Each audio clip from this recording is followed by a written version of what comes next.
나를 잡아보아라! 진실은 결코 죽지 않는다. 빗줄기가 쏟아지던 그 밤, 한 사내가 절벽 끝에 섰습니다.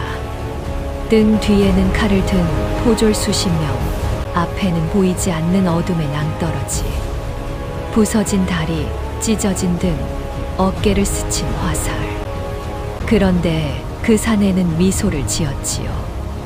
그리고 망설이 휘몰아치는 강물을 향해 몸을 던졌습니다. 그가 품에 꼭 안고 있던 핏빛 비단천 한 조각, 그 안에는 대체 어떤 진실이 적혀 있었기에 양반과 선비와 수령이 그토록 그를 죽이려 했을까요? 야담놀이가 계속될 수 있도록 구독과 좋아요로 응원해주세요. 살다 보면 말입니다. 억울한 일을 당해도 차마 입 밖으로 꺼내지 못하고 그저 마른 침을 삼키듯 속으로 사겨야 할 때가 있지요. 가슴 속에 커다란 돌덩이 하나가 얹힌 것처럼 답답하고 잠자리에 누워도 천장이 내려앉을 것만 같은 그런 밤. 이불을 끌어당겨도 한기는 가시지 않고 베개 씻은 자꾸만 축축해지는 그런 밤 말입니다. 여러분 중에도 그런 밤을 지새워 보신 분이 계시지요?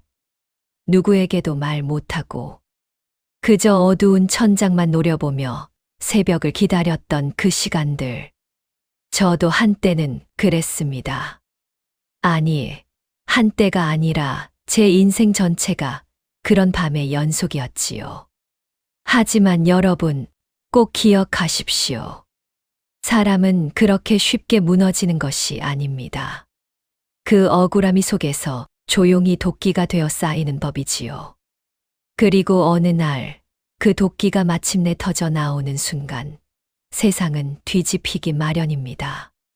짓밟히던 풀잎이 다시 일어서고 군림하던 자들이 그 풀 아래 엎드리는 그런 순간이 반드시 옵니다. 오늘 제가 들려드릴 이야기가 바로 그런 이야기입니다. 한 미천한 하인이 어떻게 거대한 권력의 그림자를 뒤집어 엎었는지, 그 처절하면서도 통쾌한 여정을 함께 따라가 보시지요. 이 이야기의 주인공은 바로 저 이도현입니다. 지금부터 저의 입을 통해 제가 직접 겪은 그 끔찍하고도 눈부신 시간들을 들려드리고자 합니다. 따뜻한 차 한 잔 곁에 두시고 편안한 자세로 자리에 앉아 주십시오. 길고 긴 밤이 시작될 테니까요. 제가 모시던 김진수 양반의 집은 이 근방에서 모르는 이가 없었습니다. 겉으로는 사대부의 기품을 갖추고 흉년이 들 때마다 곡식을 푼다며 덕망 높은 어른이라는 칭송을 듣던 분이었지요. 동네 사람들은 그분의 집 앞을 지날 때면 모자를 벗고 인사를 올렸고 아이들조차 김진사 어른은 부처님 같은 분이야 라고 말하곤 했습니다. 하지만 저는 알고 있었습니다. 그 집의 담벼락 안쪽 어두운 그림자가 드리운 밤이 되면 그 집의 이야기는 180도로 달라진다는 것을요. 낮의 김진사와 밤의 김진사는 완전히 다른 사람이었습니다. 마치 한 몸에 두 개의 영혼이 깃든 것처럼 말이지요. 그분이 처음부터 그런 분은 아니었을 텐데 도대체 무엇이 그분을 그렇게 만들었을까? 저는 가끔 장작을 패다가 그런 생각을 하곤 했습니다. 하지만 그 답을 찾기도 전에 운명은 저를 그분의 어두운 그림자 한복판으로 끌고 들어갔지요. 그날도 여느 날과 다르지 않은 초여름의 밤이었습니다. 눅눅한 공기가 대지를 짓누르듯 무겁게 내려앉아 있었고 풀벌레 소리조차 어쩐지 가라앉아 있었지요. 저는 마당 한켠에서 장작을 패고 있었습니다. 도끼날이 나무에 박힐 때마다 쩍쩍 소리가 고요한 밤 공기를 가르고 멀리 퍼져 나갔습니다. 제 팔뚝에는 굵은 힘줄이 돋아 있었고 땀방울이 턱 끝에서 뚝뚝 떨어져 흙바닥을 적시고 있었지요. 저는 본디 말이 없는 사내였습니다. 종놈 주제에 무슨 할 말이 그리 많겠습니까? 그저 시키는 일을 묵묵히 하고 새벽이면 일어나 마당을 쓸고 밤이면 별을 보며 어머니의 안녕을 빌었지요. 그렇게 도끼질에 몰두하고 있던 그때 안방 건너편 사랑채 쪽에서 무언가 깨지는 날카로운 소리와 함께 비명이 터져 나왔습니다. 이런 망할 노인네가 감히 어디라고 손을 함부로 놀려? 이게 어떤 그릇인데. 김진사 어른의 목소리였습니다. 하지만 그 목소리는 평소 마을 사람들 앞에서 부드럽게 내뱉던 그 목소리가 아니었습니다. 마치 짐승이 으르렁거리는 듯한 등골이 오싹해지는 목소리였지요. 저는 도끼를 내려놓고 천천히 고개를 들었습니다. 사랑채 쪽으로 시선이 향하자 제 눈에 들어온 광경에 저는 숨을 멈출 수밖에 없었습니다. 환갑을 훌쩍 넘긴 늙은 하인 한 분이 마치가 태어난 짐승처럼 바닥에 엎드려 바들바들 떨고 있었습니다. 백발이 성성한 머리는 흙바닥에 닿아 있었고 깡마른 손은 무언가를 빌듯 모아져 있었지요. 그분은 이 집에서 저보다 훨씬 오래 거의 평생을 일하신 분이셨습니다. 제가 처음 이 집에 들어왔을 때 따뜻한 죽 한 그릇을 내어주시며 젊은이 천천히 먹게나 하시던 그분의 다정한 눈빛을 저는 아직도 기억합니다. 그런데 그 자애로운 어르신이 지금 김진사 어른의 발 아래에서 짐승처럼 떨고 계셨던 겁니다. 김진사 어른은 평소에 자애로운 미소는 온데간데 없이 핏발이 선 눈으로 노인의 손등을 가죽신을 신은 발로 사정없이 짓밟았습니다. 아이고, 나으리 죽을 죄를 지었습니다. 손이 미끄러져 그만. 뼈가 으스러지는 듯한 소름 끼치는 소리가 들렸습니다. 살면서 그렇게 끔찍한 소리는 처음 들어보았지요. 그런데 김진사 어른은 오히려 입가에 비릿한 미소를 띠는 것이었습니다. 내 놈의 손모가지는 이 그릇 한 조각만도 못하다는 듯 체중을 실어 발을 비틀었지요. 저게 사람인가? 저게 사람이 할 짓인가? 장작을 쥐고 있던 제 손에 저도 모르게 힘이 들어갔습니다. 나무 손잡이가 뿌드득 하는 소리를 냈지만 저는 애써 시선을 돌렸습니다. 종놈 주제에 양반 어른의 일에 어찌 끼어들겠습니까? 잘못 나섰다가는 저 노인보다 더한 꼴을 당하기 십상이지요. 게다가 저에게는 홀로 계신 어머니가 있었습니다. 제가 무슨 일이라도 당하면 그 늙은 어머니는 누가 돌본단 말입니까? 저는 입술을 깨물고 다시 도끼를 들었습니다. 도끼날이 장작에 박힐 때마다 노인의 비명이 제 가슴에 함께 박혀들었지요. 그날 밤 늦게 저는 잠을 이루지 못했습니다. 노인의 비명이 자꾸만 귓가에 맴돌았고 김진사 어른의 그 번뜩이던 눈빛이 천장에 어른거렸습니다. 결국 저는 일어나 우물로 향했습니다. 차가운 물이라도 한 모금 마셔야 잠이 올 것 같았거든요. 그런데 말입니다. 그날 밤 제가 본 것은 차라리 보지 말았어야 할 것이었습니다. 우물가로 가던 중 저는 김진사 어른의 은밀한 금고 방 쪽에서 새어나오는 희미한 불빛을 보았습니다. 이 시간에 누가 어른께서는 분명 사랑채에서 잠드셨을 텐데 저는 호기심에 이끌려 발걸음을 옮겼습니다. 아니, 어쩌면 호기심이 아니었는지도 모릅니다. 그것은 운명이 저를 그곳으로 이끈 것이었지요. 문틈 사이로 안을 들여다본 저는 그만 숨이 멎을 뻔했습니다. 그 안에 있던 사람은 김진사 어른이 아니라 어른의 외아들이었습니다. 그 도련님의 품에는 번쩍이는 금괴와 은전들이 한가득 안겨 있었지요. 평소 노름빚에 쫓겨 다닌다는 소문이 자자했던 그 도련님이 결국 아버지의 금고에 손을 댄 것이었습니다. 저런 저걸 어쩌나. 저걸 보지 말았어야 했는데. 그때였습니다. 제 등 뒤로 서늘한 기운이 스쳤습니다. 어둠 속에서 누군가 나타난 것이지요. 김진사 어른이었습니다. 어른의 눈은 이미 안에서 벌어지는 일을 모두 보고 있었습니다. 도련님은 사색이 되어 바닥에 주저앉았습니다. 아, 아버지. 살려주십시오. 제가 잠깐 눈이 멀어서 들켰습니다. 제발 한 번만. 김진사 어른의 손이 높이 올라갔습니다. 당장이라도 아들의 뺨을 후려칠 기세였지요. 하지만 어른은 멈췄습니다. 그 순간 어른의 눈빛이 분노에서 무엇인가 다른 것으로 바뀌는 것을 저는 똑똑히 보았습니다. 그것은 계산이었습니다. 차갑고 정밀한, 마치 주파나를 튕기는 듯한 그런 계산. 저는 직감했습니다. 이 사실이 밖으로 새어나가는 순간 대대로 쌓아온 가문의 명성과 어른의 입지는 무너질 터였습니다. 그러니 어른은 이 일을 무슨 수를 써서라도 덮어야 했지요. 어른은 낮게 읊조리셨습니다. 이게 밖으로 나가면 우리 가문은 끝이다. 덮어야 한다. 무슨 수를 써서라도.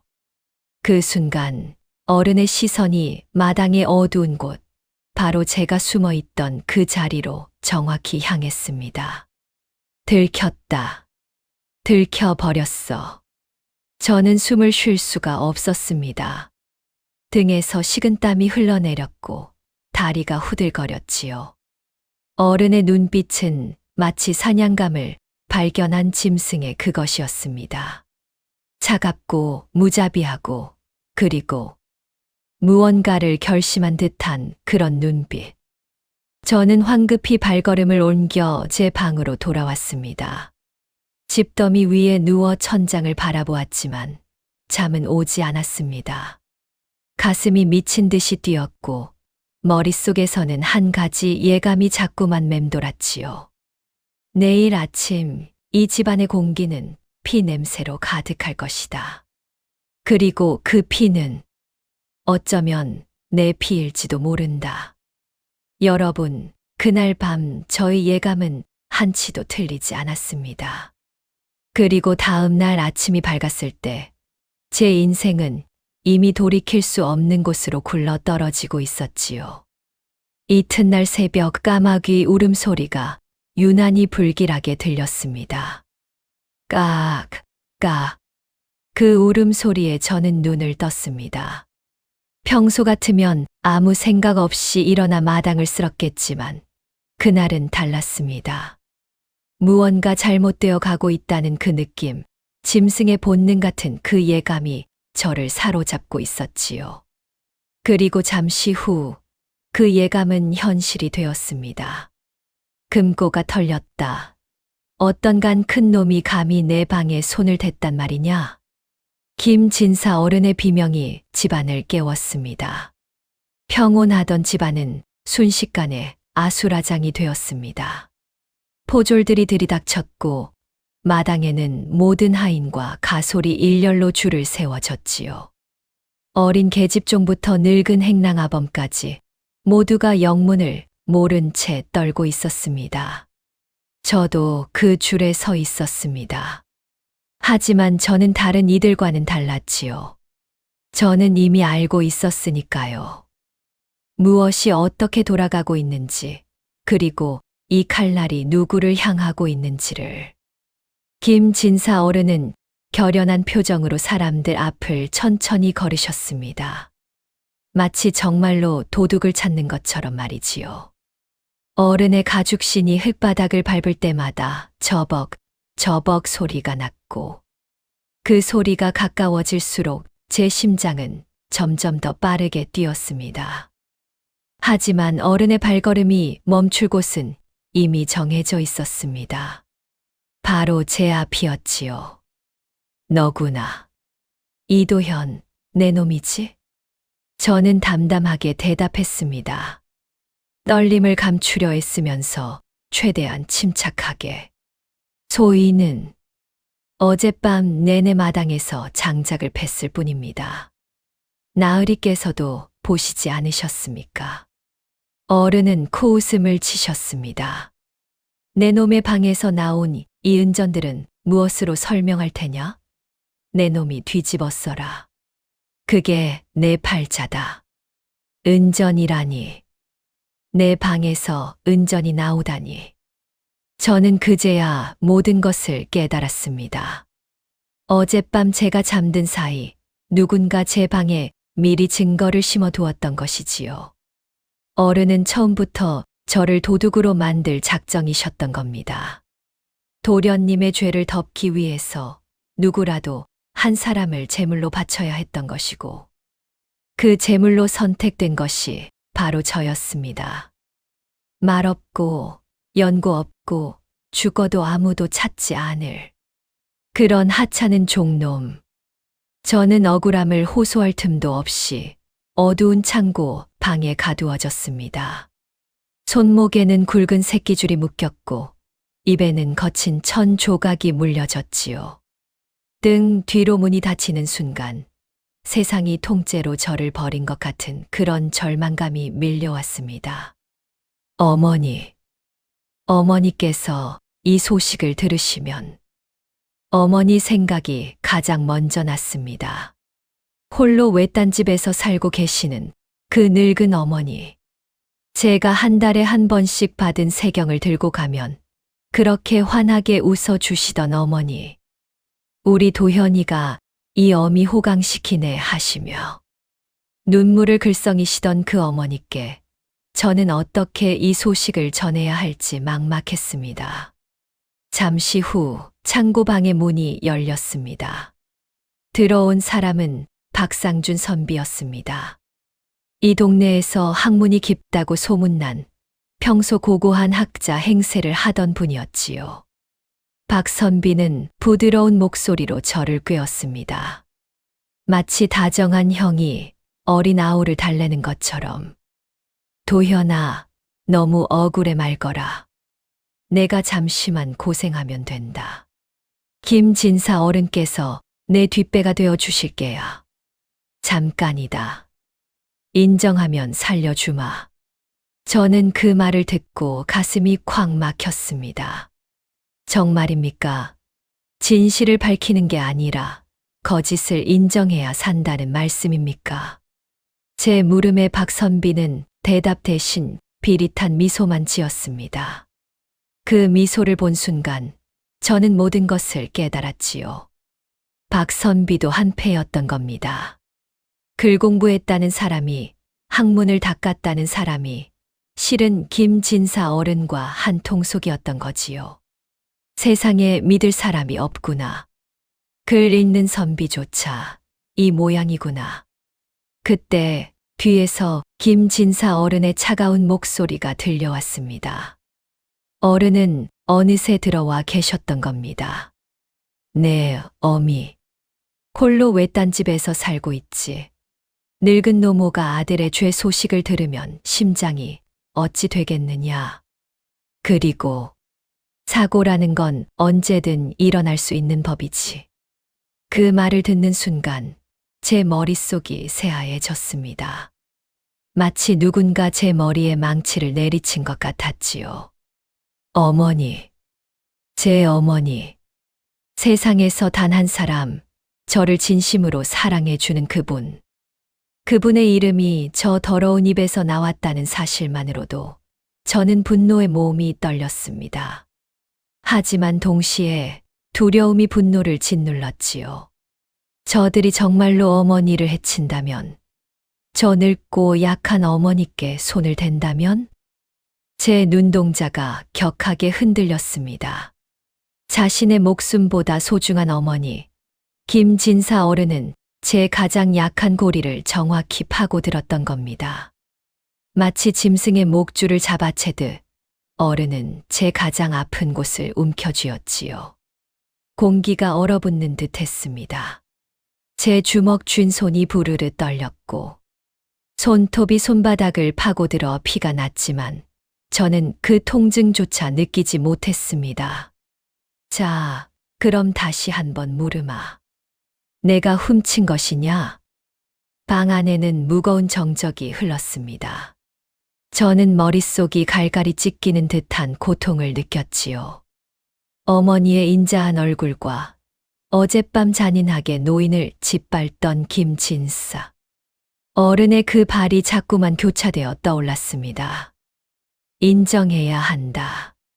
그래야 어머니가 사신다. 그래야. 하지만 제 입술은 떨어지지 않았습니다. 거짓을 인정하는 순간 저는 더 이상 사람이 아니게 될 것 같았으니까요. 제 어머니가 그토록 자랑스러워 하시던 그 아들, 정직하게만 살아온 그 도현이는 그 순간 죽어버리는 것이지요. 저는 입술을 깨물며 말했습니다. 못합니다. 소희는 도둑질을 하지 않았습니다. 김진사 어른의 안색이 순식간에 잿빛으로 변했습니다.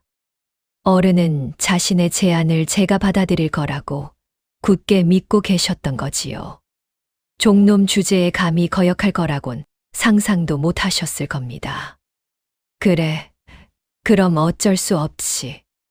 내 놈은 오늘부터 인간이 아니라 짐승으로 죽게 될 것이다. 그날 이후 저는 관가로 압송되었습니다. 진실을 말하려 했던 제 입에는 다시 재갈이 물렸고 제 등 뒤로는 은혜도 모르는 도둑놈이라는 사람들의 돌팔매질이 쏟아졌습니다. 저는 끌려가며 보았습니다. 멀리서 저를 비웃으며 부채질을 하는 김진사 어른과 그 옆에서 비열하게 웃고 있는 도련님의 모습을요.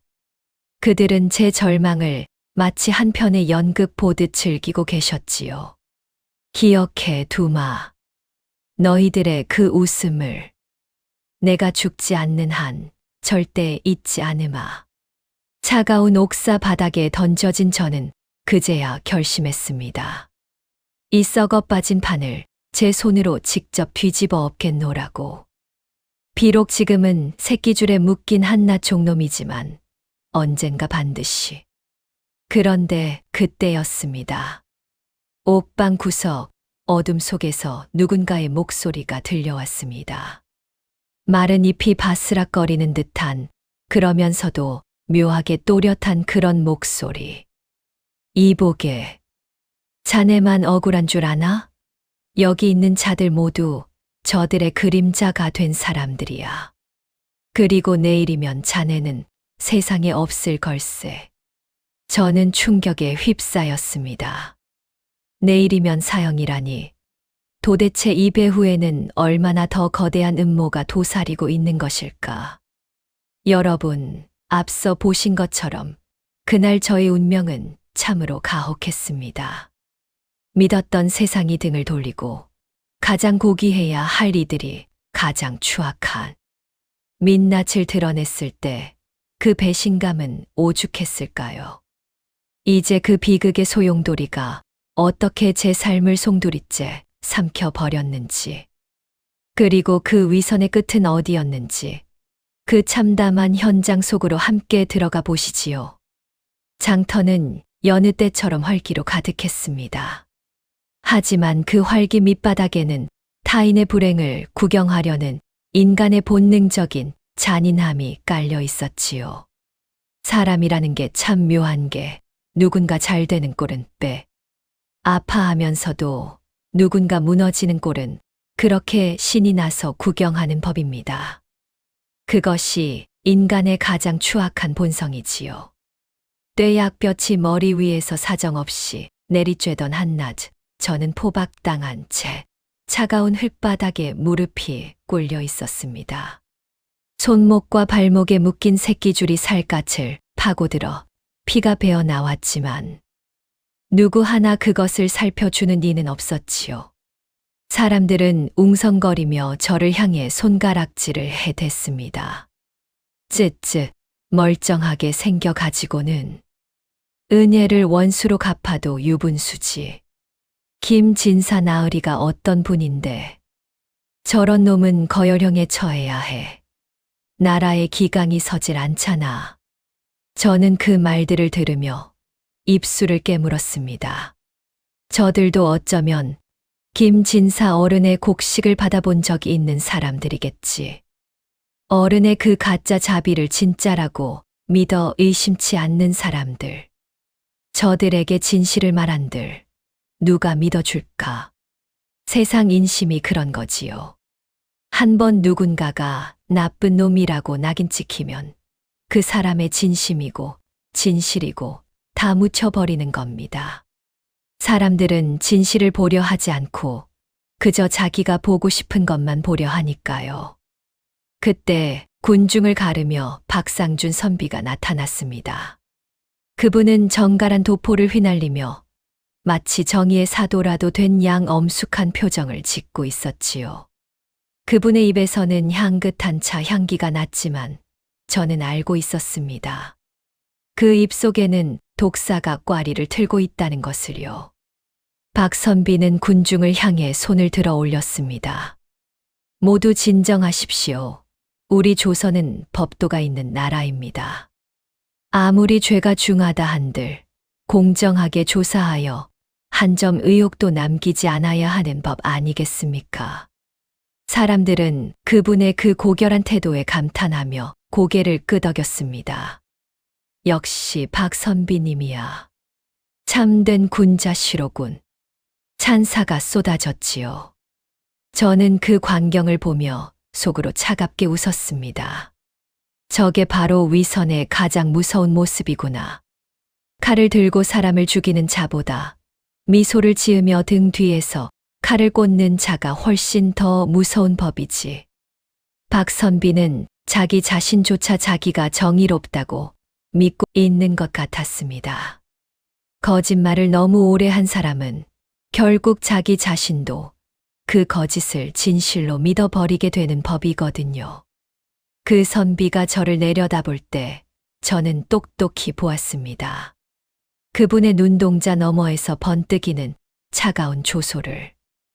마치 어디 한번 발버둥 쳐보아라 하고 비웃는 듯한 그런 눈빛이었지요. 바로 그때 관가의 가마가 도착하고 윤태식 수령이 모습을 드러냈습니다. 그분은 비대한 몸을 흔들며 거드름을 피우며 상석에 앉으셨지요. 그분의 눈은 이미 누군가와 암묵적인 거래를 마친 듯 탐욕으로 번들거리고 있었습니다. 무엇을 더 볼 것이 있느냐? 증거가 명백하고 목격자가 속출하는데 이 자는 도둑이다. 그것도 아주 파렴치한 도둑이야. 저는 마지막 힘을 내어 입을 뗐습니다. 사또 그것은 사실이 아닙니다. 저는 그 밤에 닥쳐라. 내 놈의 더러운 입에서 나오는 말은 모두 거짓이다. 여봐라. 이자의 죄상을 낱낱이 적어방을 붙이고 당장 옥으로 압송하라. 수령의 목소리가 우레처럼 장터를 울렸습니다. 사람들은 그 위세에 눌려 입을 다물었고 저의 마지막 항변은 그 거대한 침묵 속에 묻혀버렸지요. 진실은 그 뜨거운 장터 바닥에서 갈갈이 찢겨 죽었습니다. 권력과 학식이 결탁한 거대한 위선의 장막 앞에 한낱 타인의 목소리는 공허한 메아리가 되어 흩어질 뿐이었습니다. 저는 끌려가며 뒤를 돌아보았지요. 그리고 그 순간 저는 보았습니다. 박선비와 윤수령이 서로를 향해 은밀하게 고개를 끄덕이는 그 모습을요. 그래, 너희가 한패였구나. 처음부터 한패였어. 저는 깨달았습니다. 그들이 바로 이 연극의 공모자들이라는 사실을. 그리고 저는 그 연극의 가장 비참한 단역, 죽어야만 끝나는 그런 단역이었던 것이지요. 마음 한구석에서 차가운 무언가가 자라기 시작했습니다. 그것은 분노도 슬픔도 아닌 그보다 훨씬 더 깊고 어두운 감정이었지요. 굳이 이름을 붙이자면 그것은 복수심이었을 겁니다. 뜨겁게 끓어오르는 복수가 아니라 차갑게 굳어가는 복수. 평생을 두고 갈고 닦아야 할 그런 복수의 씨앗이 그날 그 장터에서 제 가슴 속에 심어졌습니다. 기다려라. 내가 살아만 있다면 반드시 너희들의 그 가면을 벗겨내고야 말 것이다. 지하 취조실은 눅눅한 곰팡이 냄새와 오래된 피 비린내로 진동했습니다. 벽에 걸린 횃불 하나만이 일렁이며 제 그림자를 괴물처럼 키웠다 줄였다 했지요. 천장에서는 물방울이 떨어져 내렸고 그 물이 바닥에 핏자국과 섞여 검붉은 웅덩이를 만들고 있었습니다. 사람이 사람을 가두고 고문하는 그곳에서 인간성이라는 것은 이미 오래전에 죽어 있었지요. 저는 형틀에 묶여 있었습니다. 양팔은 머리 위로 끌어올려져 있었고 발은 간신히 바닥에 닿았지요. 그 자세로 얼마나 오래 매달려 있었는지 어깨가 빠질 듯이 아팠고 손가락 끝은 감각이 없어졌습니다. 인정해라. 내가 금고를 털었다고 한마디만 하면 끝날 일이다. 왜 매를 버느냐? 형리의 목소리는 거의 권태롭기까지 했습니다. 마치 매일 반복되는 일을 지긋지긋하다는 듯이. 그 사람에게 저는 그저 오늘의 일거리에 불과했던 거지요. 저는 대답 대신 터진 입술 사이로 피를 뱉어냈습니다. 제 등은 이미 채찍질로 인해 살점이 점점이 떨어져 나가 있었습니다. 쩍쩍 채찍 소리가 날 때마다 제 몸은 활처럼 휘어졌고 고통은 뇌를 찌르는 송곳처럼 밀려왔지요. 아닙니다. 제가 한 짓이 아닙니다. 거친 숨을 몰아쉬며 저는 그 한마디를 토해냈습니다. 입을 여는 것조차 고통스러웠지만 저는 멈추지 않았습니다. 그 한마디만이 제가 인간으로 남아있을 수 있는 마지막 끈이었으니까요. 어머니, 제가 진실을 지키고 있습니다. 어머니께서 가르쳐 주신 그 정직함을 저는 지금도 지키고 있습니다. 그때 윤수령이 그림자 속에서 천천히 걸어 나왔습니다. 그분은 비단 손수건으로 코를 막은 채 저희 처참한 몰골을 마치 흥미로운 구경거리 보듯 내려다보았지요. 독한 놈이군. 하지만 인간의 육신이란 생각보다 나약한 법이지.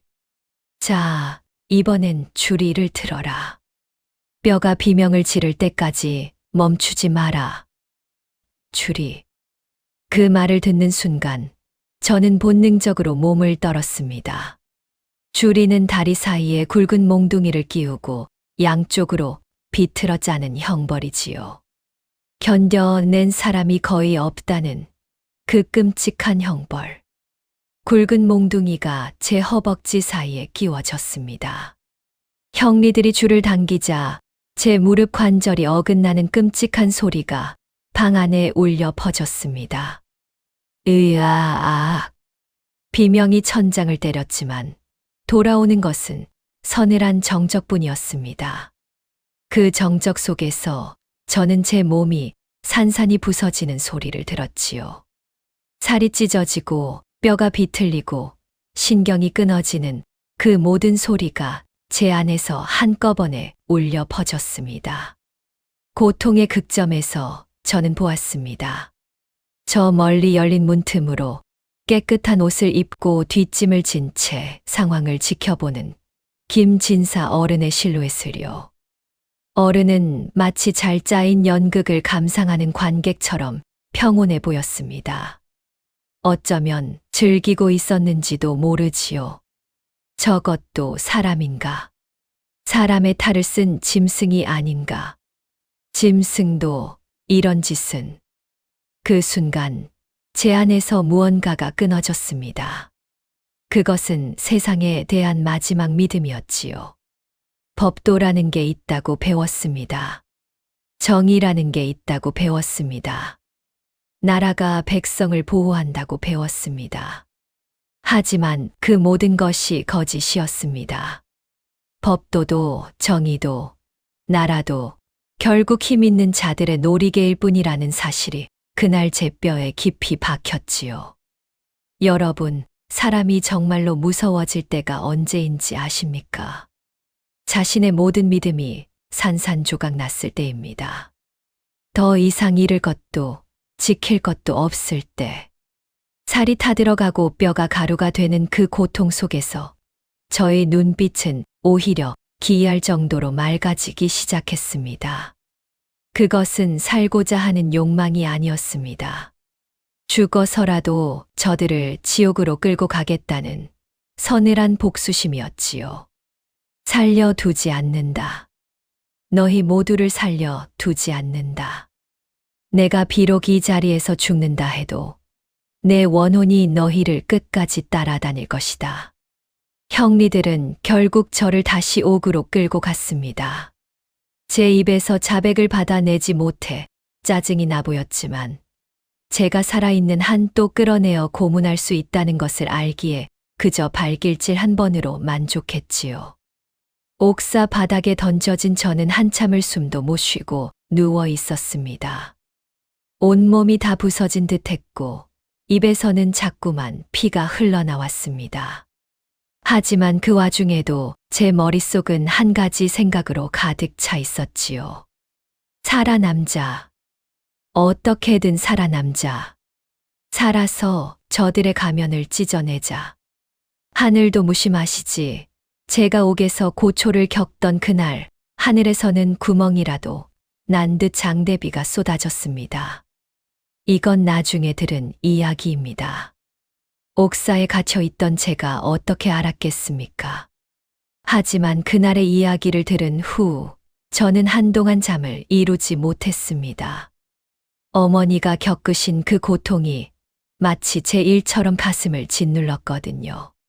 저희 집 그 쓰러져 가는 초가집 마당에 포졸들이 들이닥쳤다고 합니다. 도둑놈의 집구석에 뭐가 있겠냐만 작물이라도 숨겼을지 모르니 샅샅이 뒤져라. 저희 늙으신 어머니는 비를 맞으며 포졸의 바짓가랑이를 붙잡으셨다지요. 나으리, 우리 아들은 절대 그럴 아이가 아닙니다. 제발 우리 집을 아이고, 나으리. 평생 누구에게 큰 소리 한 번 내본 적 없으신 그 분이 모르는 사내의 다리를 붙들고 애원하셨습니다. 평생 자신의 자식이 부끄럽지 않게 살았다고 자부하셨던 어머니가 그 비 오는 진흙바닥에 무릎을 꿇으셨습니다. 포졸은 가차없이 어머니를 밀쳐냈다고 합니다. 어머니는 진흙바닥에 쓰러지셨고 그 위로 포졸들의 더러운 장화가 지나갔다지요. 비는 하염없이 쏟아졌고 어머니의 흰 머리는 진흙물에 젖어 검게 변했다고 합니다. 집안은 순식간에 난장판이 되었습니다. 며칠 전 제가 어머니를 위해 장터에서 사온 소중한 쌀자루가 칼날에 찢겼습니다. 하얀 쌀알들이 흙탕물 속으로 쏟아져 내렸지요. 그것은 단순한 곡식이 아니었습니다. 제가 한 달 내내 새벽부터 밤까지 일해서 받은 세경이었고 그 세경으로 처음으로 어머니께 흰쌀밥을 지어 드리려고 어렵게 산 것이었습니다.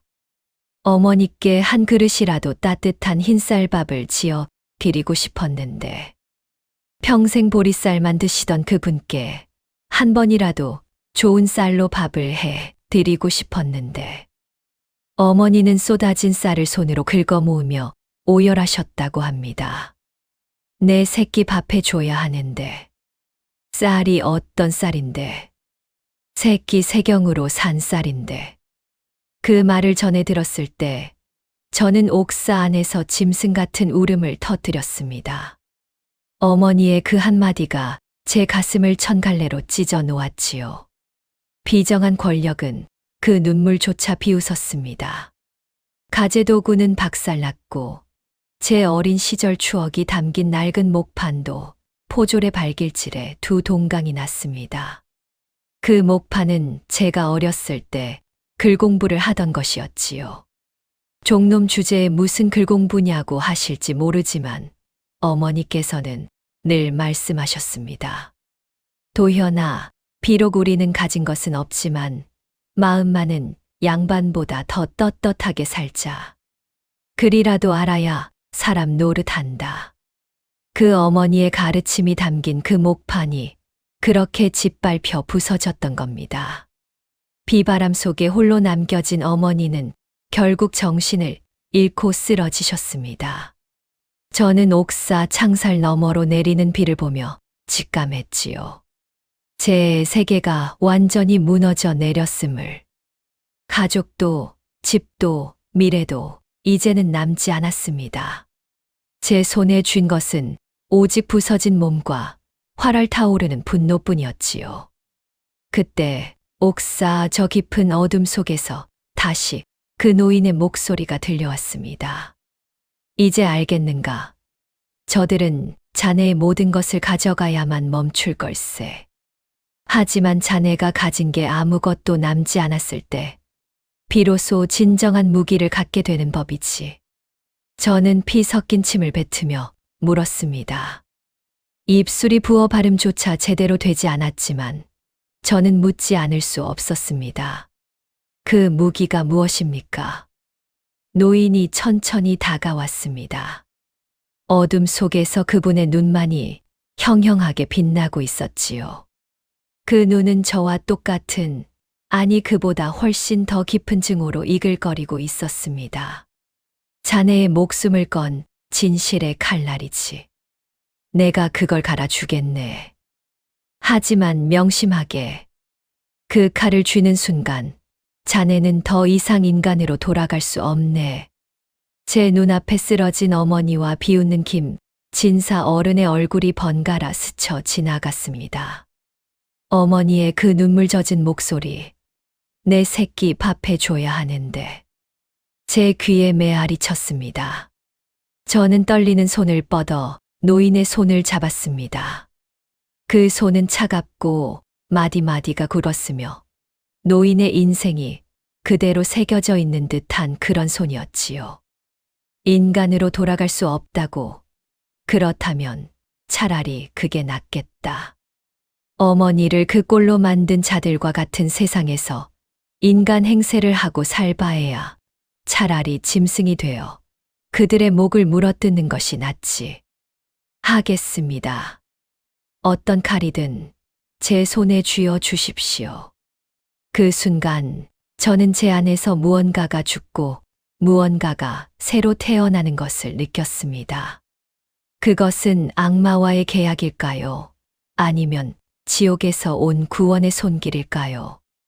지금 와서 돌이켜 보아도 저는 그날 제가 한 선택을 후회하지 않습니다. 그것 외에 다른 길은 없었으니까요. 여러분, 앞선 장면들을 보시며 가슴이 답답하셨지요? 하지만 원래 해 뜨기 직전이 가장 어두운 법입니다. 이제 제가 바닥을 치고 그 지옥 같은 구덩이에서 진실의 조각을 발견하는 순간을 함께 보시지요. 제가 만난 그 노인은 과연 누구였을까요? 옥사 안의 공기는 마치 썩은 물처럼 고여 있었습니다. 벽면에는 축축한 이끼가 끼어 있었고 어디선가 기어 나온 쥐들이 찍찍거리며 제 발치를 맴돌았지요. 그 쥐들조차 저를 비웃는 듯 했습니다. 한때는 사람이었던 것이 이제 자기들과 같은 짐승이 되어 이 어둠 속에서 함께 썩어가는 신세가 되었으니까요. 만신창이가 된 제가 거친 숨을 몰아쉴 때마다 폐부 깊숙이 곰팡이 냄새가 박혔습니다. 숨을 쉴수록 가슴이 더 답답해지는 그런 기이한 곳이었지요. 그때 어둠 속에서 마른 기침 소리와 함께 낮게 깔린 목소리가 들려왔습니다. 이복의 청년, 아직 숨이 붙어 있나 보군. 저들이 자네를 참 지독하게도 다뤘어. 구석에 웅크리고 있던 노인이 천천히 모습을 드러냈습니다. 머리카락은 하얗게 샜고 입고 있는 죄수복은 언제 갈아입었는지 가늠조차 할 수 없을 만큼 해져 있었지요. 그분의 몸은 마치 마른 나무 가지처럼 앙상했습니다. 하지만 그분의 눈빛만큼은 이 어두운 옥사에서도 기이할 정도로 맑게 빛나고 있었지요. 마치 어둠 속에서 더욱 빛나는 별처럼. 저는 갈라진 목소리로 물었습니다. 누구십니까? 왜 제게 그런 말씀을 하시는 겁니까? 노인은 천천히 미소를 지으셨습니다. 그것은 슬픈 미소였습니다. 자신의 운명을 이미 받아들인 사람만이 지을 수 있는 그런 체념의 미소.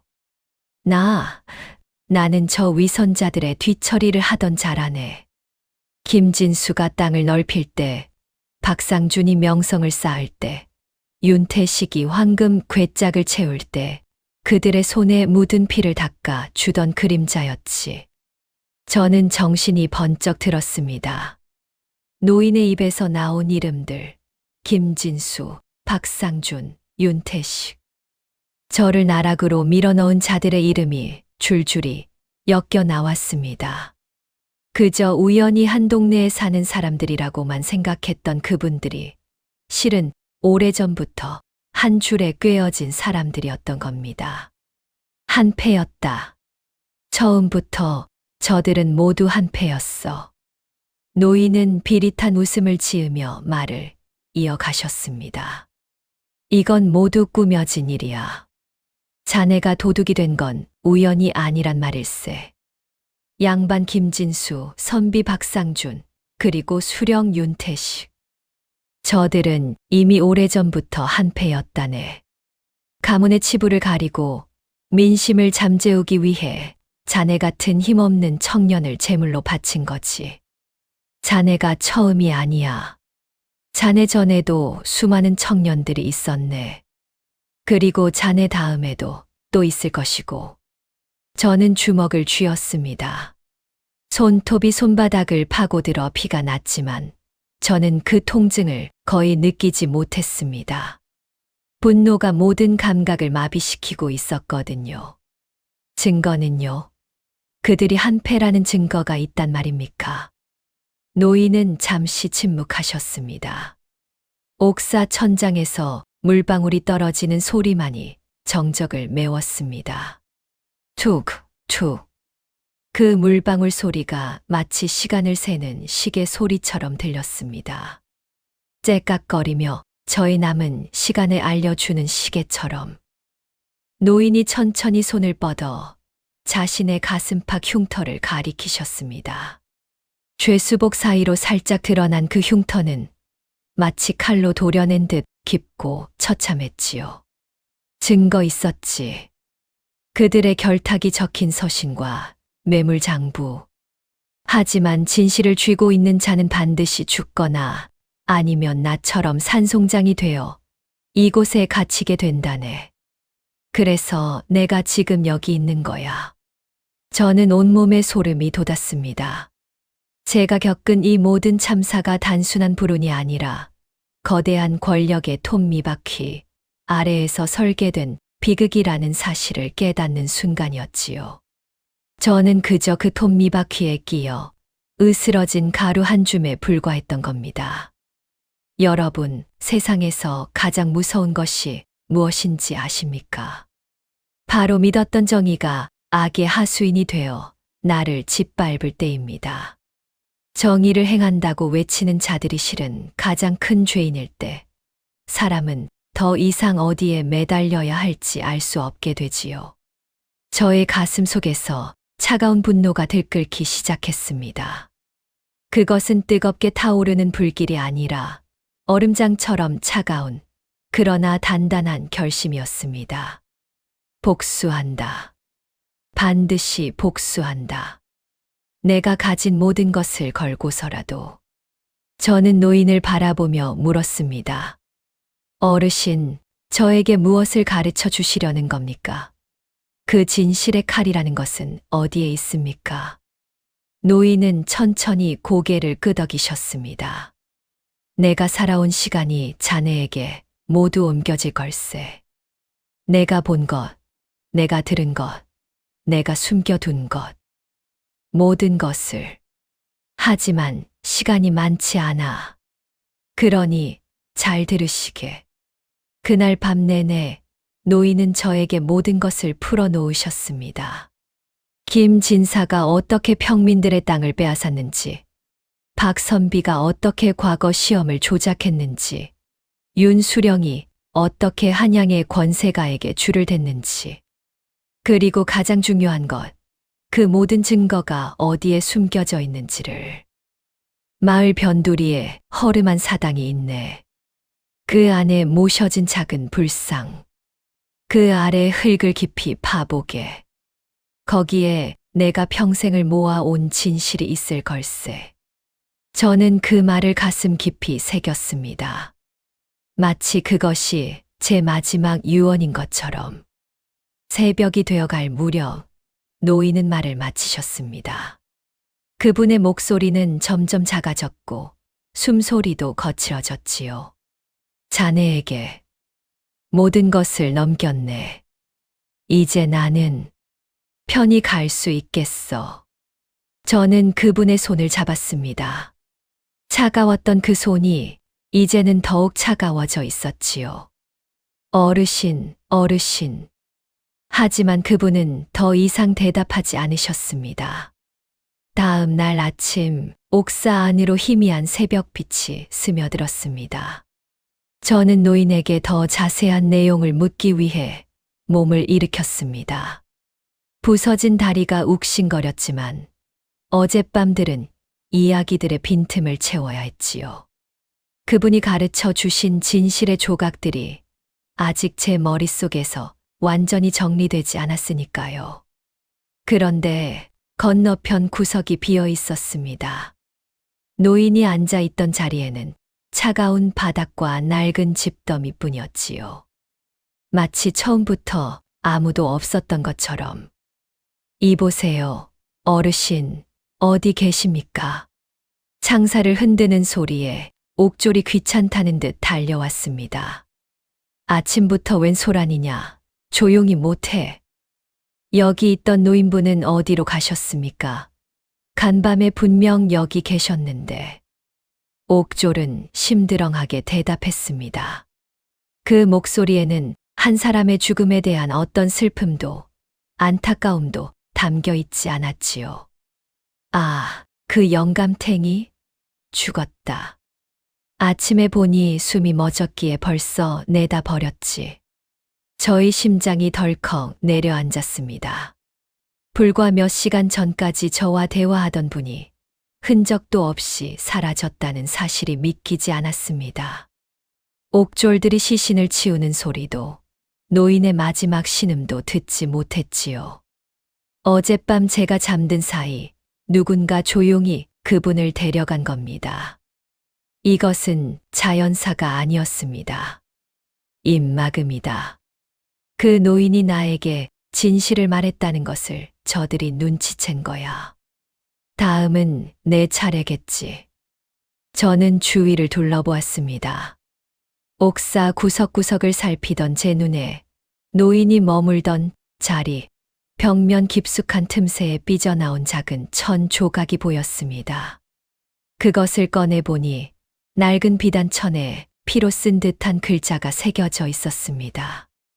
노인이 마지막으로 남긴 저들의 죄상을 밝힐 결정적인 단서였지요. 어젯밤 그분께서 저와 이야기하시면서 마지막 힘을 짜내어 자신의 손가락을 깨물어 피로 쓰신 것 같았습니다. 비단천에는 이렇게 적혀 있었습니다. 사당 불상 아래 한양 어사대 황대감 도주로는 강하류. 짧은 문구였지만 그 안에는 수십 년에 걸친 한 사람의 진실이 압축되어 있었습니다. 노인이 갈고 닦은 진실의 칼날이 마침내 제 손에 쥐어진 것이지요. 저는 그 천 조각을 입에 넣었습니다. 누가 볼지 모르니까요. 그리고 가슴 깊은 곳, 옷 속에 단단히 숨겼습니다. 그 순간 저의 눈빛이 완전히 바뀌었습니다. 이전의 눈빛이 억울함에 젖은 슬픈 눈이었다면 이제 제 눈에는 굶주린 늑대의 번뜩임이 서렸지요. 죽음이 코앞에 닥쳤음을 직감한 인간이 내뿜는 최후의 생명력이었습니다. 저는 낮게 읊조렸습니다. 살아서 밝힌다. 내가 여기서 개처럼 죽어준다면 저들은 웃으며 축배를 들겠지. 하지만 아니야. 나는 살아서 당신들의 가면에 불을 지를 것이다. 사람이 정말로 무서워질 때가 언제인지 아십니까? 바로 잃을 것이 아무것도 남지 않았을 때입니다. 가족이 짓밟히고 명예가 더럽혀지고 몸이 부서지고 그래도 그 모든 것을 견뎌낸 인간만이 가질 수 있는 그 차가운 단단함. 저는 이제 더 이상 김진사의 하인도 억울한 죄수도 아니었습니다. 저는 오로지 복수를 위해 지옥에서 돌아온 그런 존재가 되기로 결심했습니다. 옥졸이 저를 흘끗 보았지만 저는 짐짓 죽은 듯이 누워 있었습니다. 너무 많이 맞아 곧 죽을 것 같다는 느낌을 주어야 했으니까요. 그래야 저들이 방심하니까요. 그날 하루 종일 저는 다리에 힘을 모으는 연습을 했습니다. 부서진 무릎이 욱신거렸지만 저는 이를 악물고 견뎠지요. 도망쳐야 했습니다. 내일이 오기 전에, 저들이 다시 저를 끌어내어 죽이기 전에, 저는 옥사의 구조를 머릿속으로 그려보았습니다. 창살의 위치, 옥졸의 동선, 담벼락의 높이, 그리고 제 손목을 묶고 있는 새끼줄. 그 새끼줄을 풀 만한 거친 돌부리가 어디 있는지. 밤이 깊어 갈수록 저의 결심은 단단해졌습니다. 반드시 살아남는다. 그래서 어머니께 다시 따뜻한 밥 한 끼를 지어드린다. 그리고 저들의 모든 것을 빼앗는다. 그날 밤 하늘은 마치 저의 탈출을 돕기라도 하듯 칠흑 같은 어둠과 거센 빗줄기를 뿌렸습니다. 천둥 소리가 옥사의 정적을 깨뜨릴 때마다 저는 결박된 밧줄을 벽면에 솟아오른 날카로운 돌출부에 문질렀습니다. 천둥이 칠 때 그 소리에 맞추어 움직여야 옥졸의 귀에 들키지 않았으니까요. 손목에서는 피가 배어나와 밧줄을 적셨고 살점이 쓸려 나가는 고통이 전신을 엄습했습니다. 마치 살아있는 채로 살을 뜯기는 듯한 그런 통증이었지요. 하지만 저는 신음 한 번 내지 않았습니다. 제 머릿속에는 오로지 한 가지 생각뿐이었습니다. 살아야 한다. 어머니께 가야 한다. 그리고 노인의 진실을 세상에 알려야 한다. 조금만 더. 제발. 이를 악물고 손목을 비비고 또 비볐습니다. 그 어둠 속에서 저는 더 이상 사람이 아니었습니다. 짐승이었지요. 자신의 다리를 스스로 끊어 덫에서 빠져나오는 그런 짐승. 툭. 마침내 밧줄이 끊어졌습니다.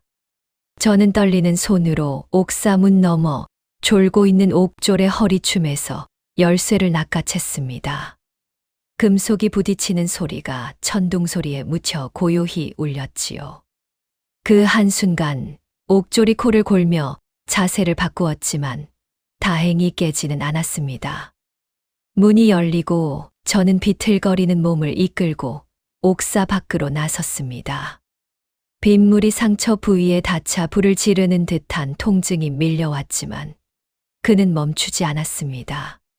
빗물에 핏물이 섞여 발자국마다 검붉은 흔적이 남았지만 비가 곧 그 흔적을 씻어 내주었지요. 하늘이 저를 돕고 있다고 느꼈습니다. 담장을 넘으려는 순간 뒤쪽에서 횃불이 일렁이며 고함이 터져 나왔습니다. 죄수가 탈옥했다. 잡아라. 저놈을 놓치면 우리 목이 날아간다. 잡아라. 뒤에서 화살이 날아와 제 어깨를 스쳤습니다. 뜨거운 통증이 어깨를 갈랐지만 저는 멈추지 않았습니다.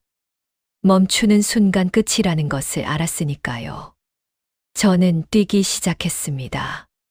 숨이 턱 끝까지 차올라 폐가 터질 것 같았고 빗물과 피가 섞여 눈앞을 가렸습니다. 산길로 접어든 제 뒤로 수십 개의 횃불이 뱀처럼 구불구불 쫓아왔습니다. 멀리서 들려오는 그들의 함성과 발소리는 마치 짐승의 울부짖음 같았지요. 그래, 쫓아오너라. 너희가 아무리 쫓아온들 나는 절대 잡히지 않는다. 저는 절규하듯 외쳤습니다. 나를 잡아보아라. 진실은 결코 죽지 않는다. 산길을 한참 달린 끝에 저는 깎아지른 듯한 절벽 끝에 섰습니다. 뒤에는 칼을 든 포졸들이 좁혀 오고 있었고 앞은 보이지 않는 어둠의 낭떠러지였습니다. 절벽 아래로는 거센 강물이 흐르고 있다는 것이 빗소리에 묻힌 물소리로 짐작될 뿐이었지요. 저는 노인이 남긴 비단천을 품에 꼭 쥐었습니다. 그것이 젖지 않도록 옷가지를 풀어 단단히 감쌌지요. 그리고 뒤를 돌아보았습니다. 저들의 횃불이 점점 가까워지고 있었지요. 포졸 하나가 칼을 빼들며 외쳤습니다. 이제 끝이다. 이놈, 순순히 포기해라. 저는 서늘하게 미소 지었습니다. 그날 처음으로 미소를 지은 것 같습니다. 옥사에 갇힌 후 처음으로. 그것은 기쁨의 미소가 아니었습니다. 결의의 미소였지요. 모든 것을 걸고 마지막 도박을 던지는 자의 미소. 아니, 이제 시작이다. 저는 망설임 없이 절벽 아래 휘몰아치는 강물을 향해 몸을 던졌습니다. 순간 시간이 멈춘 듯 했습니다. 빗방울 하나하나가 천천히 제 옆을 스쳐갔고 위에서 들리는 포졸들의 외침이 아득하게 멀어졌지요. 저는 어머니의 얼굴을 떠올렸습니다. 그리고 노인의 마지막 미소를. 살아야 한다. 살아만 있다면 다 끝난다. 거센 물줄기가 저를 삼켰습니다. 차가운 강물이 살을 애는 듯 했지요. 부서진 몸이 돌무더기에 사정없이 부딪혔고 입과 코로 물이 들이찼습니다. 숨이 막혀 의식이 흐려졌지만 저는 손을 가슴팍에 둔 채로 놓지 않았습니다. 비단 천만은 절대 놓치지 않으리라 다짐하면서 포졸들의 외침이 빗소리에 묻혀 멀어져 갔습니다. 과연 저는 이 차가운 강물에서 살아남을 수 있을까요? 그리고 제가 품에 안은 노인의 마지막 유산은 어떤 진실을 품고 있을까요? 여러분, 이제 저의 처절한 반격이 시작되려 합니다. 하지만 저를 기다리는 것은 더 거대한 음모의 퍼즐이었지요. 여러분, 한치 앞도 보이지 않는 칠흑 같은 강물 속으로 몸을 던진 그날의 제 심정이 어땠을까요? 살기 위해서가 아니라 죽어도 죽지 못하는 그 원한이 저를 다시 수면 위로 끌어올렸을 겁니다. 이제 저는 단순히 도망치는 죄수가 아니었습니다. 저를 짓밟은 자들의 머리 위에서 그들이 짠판을 내려다보는 설계자가 되려 했지요. 그 처절한 각성의 순간으로 함께 가보시지요. 강물은 차갑다 못해 살을 애는 듯 했습니다. 거센 물살이 부서진 제 몸을 돌무더기에 사정없이 맺혔지만 저는 의식을 놓지 않았습니다. 품 안의 비단천, 노인이 목숨과 바꾼 그 조각이 젖을까봐 한 손으로는 가슴팍을 꽉 움켜쥐었지요. 얼마나 흘러왔을까요? 정신을 차렸을 때 저는 인적이 끊긴 깊은 숲속 한 자락에 쓰러져 있었습니다. 어떻게 강에서 빠져나왔는지조차 기억나지 않았지요. 다만 제가 살아있다는 것만이 분명했습니다. 상처에서는 여전히 핏물이 배어나왔고 빗물에 젖은 몸은 사시나무 떨듯 떨렸습니다. 입에서는 자꾸만 차가운 입김이 새어나왔고 손가락 끝은 거의 감각이 없었지요. 하지만 머릿속만큼은 그 어느 때보다 명징하게 돌아가고 있었습니다.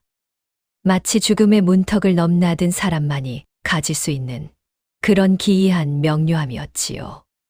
살이 죽으니 영혼이 깨어나는 듯한 그런 느낌. 저는 풀숲에 누워 천천히 숨을 골랐습니다. 왜 나였을까? 왜 하필 그 수많은 하인 중 나였을까? 거친 숨을 몰아쉬며 저는 자문했습니다. 그리고 눈을 감고 기억의 파편들을 하나둘 맞추기 시작했지요. 김진사 어른의 인자한 웃음 뒤에 숨겨진 서늘한 눈빛. 도련님의 노름 빚을 갚아 주던 박선비의 은밀한 돈 주머니. 그리고 그 모든 범죄를 공정이라는 이름으로 덮어 주던 윤수령의 술자리.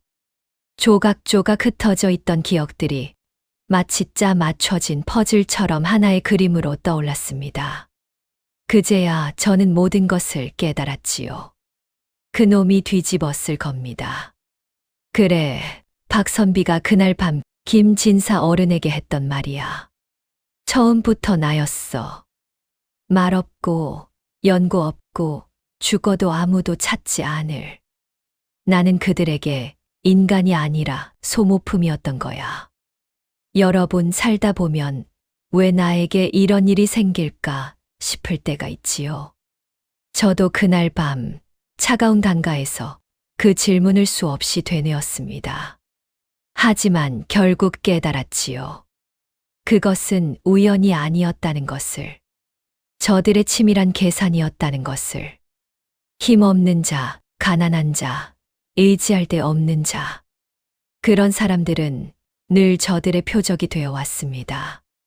저는 그저 그 표적의 자리에 서게 된 수많은 사람 중 한 명일 뿐이었지요. 그리고 그 사실을 아는 순간 저는 더 이상 저 자신만을 위해 싸우는 게 아니라는 것을 알았습니다. 저는 가슴을 풀어 젖은 비단천을 펼쳤습니다. 다행히 천은 제 가슴팍에서 따뜻한 체온에 의해 보호되어 글씨가 거의 번지지 않았지요. 거기에는 노인이 피로 적어 내려간 이름들과 날짜, 그리고 그들이 주고받은 뇌물의 액수가 적혀 있었습니다. 저는 그것을 한 글자 한 글자 읽었습니다. 마치 경전을 외우듯 그 모든 내용을 머릿속에 새겼지요. 비단천이 사라져도 저희 머릿속에 남아있도록. 이제 아니다. 너희가 짠 판에 내가 장기판에 졸로 쓰였다면 이제는 내가 그 판을 뒤엎는 손이 되겠다. 저는 근처에 널브러진 뾰족한 돌을 집어들었습니다. 그리고 제 팔뚝에 새겨진 노비의 낙인을 지시겨 지워버렸습니다. 살이 찢어지고 피가 흘렀지만 저는 멈추지 않았지요. 고통의 비명이 터져 나올 법도 했지만 저는 입술을 깨물며 견뎠습니다. 그 낙인은 이도현이라는 인간의 굴레였습니다. 김진사 가의 종, 평생 누군가의 발 아래에서 살아야 하는 운명. 그 굴레를 제 손으로 직접 지워야만 저는 새로운 인간으로 태어날 수 있었지요. 피가 멎을 때까지 저는 그 자리에 그대로 누워 있었습니다. 비는 어느새 그쳐 있었고 동쪽 하늘이 희미하게 밝아오고 있었지요. 새들이 지저귀기 시작했고 풀잎에 맺힌 이슬이 햇살에 반짝였습니다. 과거의 도현은 죽었습니다. 차가운 강물이 그 약하고 어수룩한 종놈을 데려갔지요. 이제 남은 것은 오로지 진실을 집어삼킬 증오뿐이었습니다. 그리고 저는 이 새로 태어난 자에게 새로운 사명을 부여했습니다. 살아남은 모든 시간을 저들의 가면을 벗기는 데 쓰자. 어머니께 다시 따뜻한 밥상을 차려드리는 그날까지. 저는 천천히 일어섰습니다.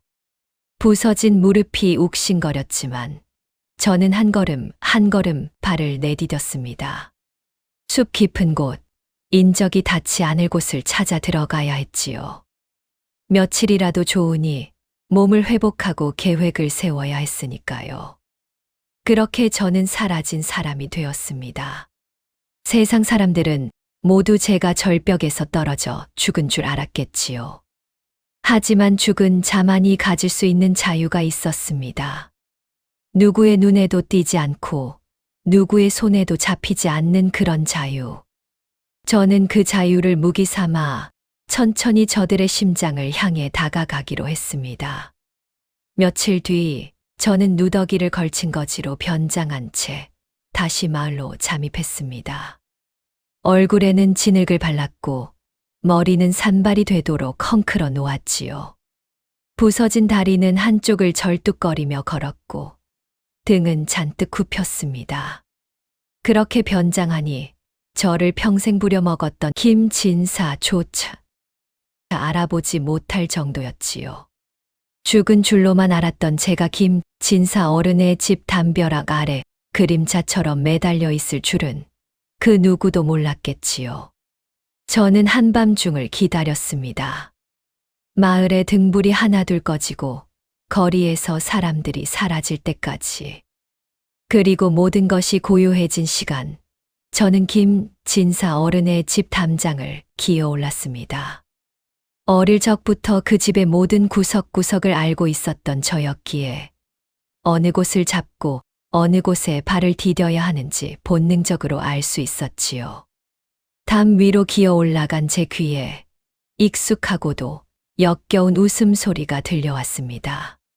사랑채 안에는 김진사, 박선비, 그리고 윤수령이 모여 앉아 기름진 고기와 독한 술을 즐기고 있었지요. 호롱불빛 아래 그들의 얼굴은 붉게 달아올라 있었고 술잔이 부딪히는 소리와 그들의 너털웃음이 밤 공기를 갈랐습니다. 윤수령이 호탕하게 웃으며 말했습니다. 하하하, 김진사, 이번 일은 아주 깔끔했소. 그놈이 절벽에서 떨어졌다니 시체도 못 찾을 것 아니오? 증거도 없고 죄인도 사라졌으니 이보다 더 좋을 수 있겠소. 시체도 못 찾을 거라고. 그래, 그렇게 생각하시지요. 그 시체가 지금 당신들의 잔치를 엿듣고 있다는 사실은 꿈에도 모르시겠지요. 김진사가 술잔을 들며 답했습니다. 수령님 덕분이지요. 박선비께서도 수고 많으셨소. 덕분에 우리 아들놈 노름빛 문제도 조용히 해결되었구려. 박선비는 부채를 붙이며 음흉하게 웃었습니다. 허허, 별 말씀을요. 내일이면 대대적으로 사형 집행 보고를 올릴 예정입니다. 죄인이 도주 중 사망했다고 하면 그만이지요. 이제 그놈의 노모만 처리하면 완벽하겠군요. 저의 눈이 번뜩였습니다. 저들은 저를 죽인 것으로 모자라 홀로 남은 어머니까지 없애려 하고 있었던 겁니다. 마치 풀을 뽑을 때 뿌리까지 뽑아내야 다시 자라지 않듯이 저의 흔적을 완전히 지우려 한 것이지요. 김진사가 낮은 목소리로 말했습니다. 내일 밤입니다. 그 노파의 집을 조용히 태워버리세요. 도둑놈 아들을 둔 죄책감에 스스로 불을 질렀다고 하면 누구도 의심하지 않을 겁니다. 그 말을 듣는 순간 저는 담장을 움켜쥐고 손톱이 빠질 듯 힘을 주었습니다. 피가 담벼락에 묻어났지만 저는 소리를 죽였지요. 분노로 심장이 터질 것 같았지만 지금 나서면 모든 게 끝이라는 것을 알았기 때문입니다.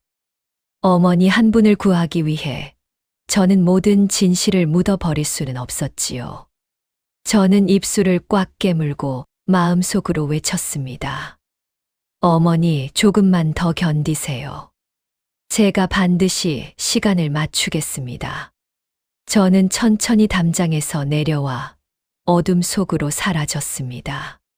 거리에서 기침 한 번 하지 않았고 그림자도 남기지 않았지요. 저는 이미 사람이 아니라 그림자였으니까요. 죽은 자의 그림자. 낮게 읊조렸습니다. 이제 내가 한다. 너희가 내일 밤을 기대한다면 나는 그 밤을 너희의 무덤으로 만들어 주마. 여러분, 세상에 저런 인간들이 다 있을까 싶으시지요? 하지만 권력에 눈이 멀면 인간은 짐승보다 더한 짓을 서슴지 않습니다. 그리고 그런 인간들의 가장 큰 약점이 무엇인지 아십니까? 바로 자만입니다. 자기들이 절대 들킬 리 없다는 그 자만. 그 자만이 결국 그들의 발목을 붙잡지요. 저는 이제 그들이 가장 자신만만해하는 그 순간을 노리기로 했습니다. 가장 높이 솟아오른 자가 가장 깊이 떨어지는 법이니까요. 그날 밤 저는 노인이 일러준 비밀 장소로 향했습니다. 어머니를 구하기 전에 먼저 진실의 무기를 손에 쥐어야 했으니까요. 마을 변두리에 자리한 허름한 사당은 오랫동안 사람의 발길이 닿지 않은 듯 풀이 우거져 있었습니다. 삐걱거리는 문을 열고 안으로 들어가니 작은 불상 하나가 먼지를 뒤집어 쓴 채 모셔져 있었지요. 호롱불 하나도 켜지지 않은 그 어둠 속에서 저는 손으로 더듬어가며 노인이 일러준 자리를 찾았습니다.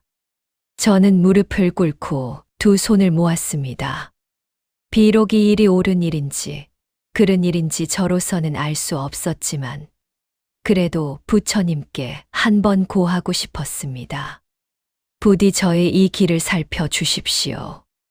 제가 가야 할 길이라면 제 손에 진실의 빛을 쥐어 주십시오. 그리고 저는 불상 아래의 흙을 파헤치기 시작했습니다. 손톱이 빠지고 손바닥이 갈라졌지만 저는 멈추지 않았지요. 한참을 파 내려가니 마침내 손끝에 단단한 무언가가 닿았습니다. 낡은 나무 상자였습니다. 저는 그것을 조심스럽게 꺼내어 열었습니다. 상자 안에는 놀라운 것들이 들어 있었습니다. 김 진사가 관아의 곡식을 빼돌려 사들인 땅의 문서, 박선비가 과거 시험 답안지를 매수하며 건넨 뇌물장부, 그리고 무엇보다 결정적인 것. 윤수령이 한양의 권세가에게 줄을 대기 위해 보낸 금패진 바였습니다. 그것은 작지만 묵직한 금붙이었지요. 거기에는 한양의 어느 권세가의 가문을 상징하는 문양이 새겨져 있었습니다. 이것 하나면 윤수령이 누구의 줄을 잡고 있는지가 명백하게 드러나는 것이었지요. 저는 그것을 손에 쥐었습니다. 차갑고 묵직한 금속의 감촉이 손바닥을 타고 전해졌습니다. 이것 하나면 그들을 단번에 파멸시킬 수 있었지요. 이것이었군. 너희들이 그토록 숨기려 했던 것이. 이 작은 금붙이 하나에 얼마나 많은 사람의 피눈물이 맺혀 있는 것이냐. 저는 한참을 그 금패를 응시했습니다. 그것은 단순한 금붙이가 아니었습니다. 그것은 노인이 평생을 바쳐 모아온 진실이었고, 옥사에서 이름도 없이 죽어간 수많은 사람들의 한이었으며, 어머니의 무너진 살림과 저의 부서진 무릎이었지요. 이 작은 금패 하나에 그 모든 것이 응축되어 있었습니다. 하지만 저는 서두르지 않았습니다. 단순한 처벌로는 부족했지요. 그들이 쌓아 올린 가식의 성벽이 만인 앞에서 처참하게 무너지는 꼴을 보아야만 했습니다. 그래야 저뿐만 아니라 저들에게 짓밟힌 모든 사람들의 한이 풀릴 테니까요. 저는 밤새도록 증거들을 정리했습니다.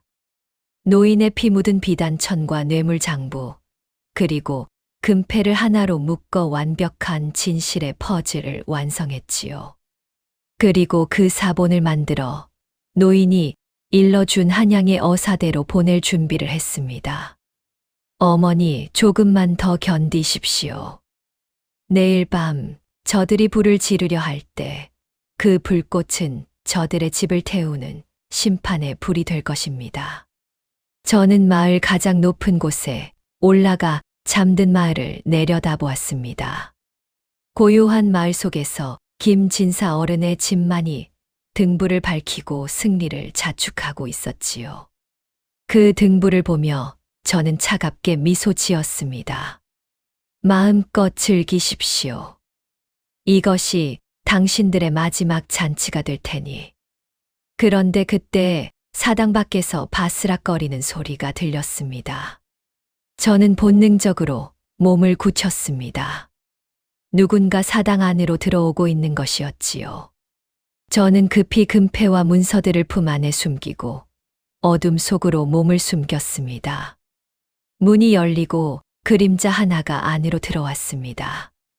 그리고 그 어둠 속에서 칼날이 제 목줄기를 정확히 겨누었지요. 찾았다. 이 쥐새끼 같은 놈. 내가 가진 걸 내놓아라. 그럼 목숨만은 살려주마. 자객이었습니다. 김진사가 보낸 자였는지 아니면 다른 누구였는지는 모릅니다. 다만 저들이 제가 살아있다는 것을 이미 눈치채고 있었다는 사실이 분명했지요. 그리고 그 순간 저는 알았습니다. 이제는 시간이 없다는 것을. 저는 절체절명의 위기에 빠졌습니다. 반격을 시작하기도 전에 저들의 자객에게 들켜버린 것일까요? 과연 저는 이 위기를 넘기고 장터로 나갈 수 있을까요? 여러분, 이 이야기는 여기서 멈추지 않습니다. 진실이라는 것은 한번 빛을 보기 시작하면 누구도 막을 수 없는 거대한 강물 같은 것이거든요. 여러분, 진실이라는 것이 참 묘합니다. 가릴수록 더 선명해지고 누를수록 더 강하게 튀어오르거든요. 죽음의 문턱에서 돌아온 제가 품에 안은 것은 단순한 종이 몇 장이 아니었습니다. 그것은 저들이 쌓아 올린 견고한 위선의 성벽을 무너뜨릴 거대한 폭약이었지요. 이제 장터 한복판에서 벌어지는 그 서늘하고도 통쾌한 반격의 서막을 열어보겠습니다. 목에 닿은 칼날의 차가움이 저를 깨웠습니다. 저는 짧은 순간에 모든 것을 결정해야 했지요. 자객의 손목 부근, 칼을 쥐고 있는 그 손목을 노렸습니다. 옥사에서 단련된 제 몸은 여전히 부서진 채였지만 죽음을 각오한 자에게는 마지막 한 줌의 힘이 남아있는 법이지요. 저는 몸을 비틀며 자객의 손목을 무릎으로 강하게 쳐올렸습니다. 자객의 손에서 칼이 떨어졌습니다. 어둠 속에서 그 칼을 낚아챈 저는 자객을 사당 기둥 쪽으로 밀어붙였지요. 자객은 잠시 비틀거렸지만 곧 자세를 잡고 다시 저를 노려보았습니다. 내 놈이 정말 그 종놈이로구나. 죽었다더니 살아있었어. 한 번은 봐드리지요. 가서 김진사에게 전하시오. 내일 정오 장터에서 보자고. 저는 그 자객을 죽이지 않았습니다. 죽일 수도 있었지요.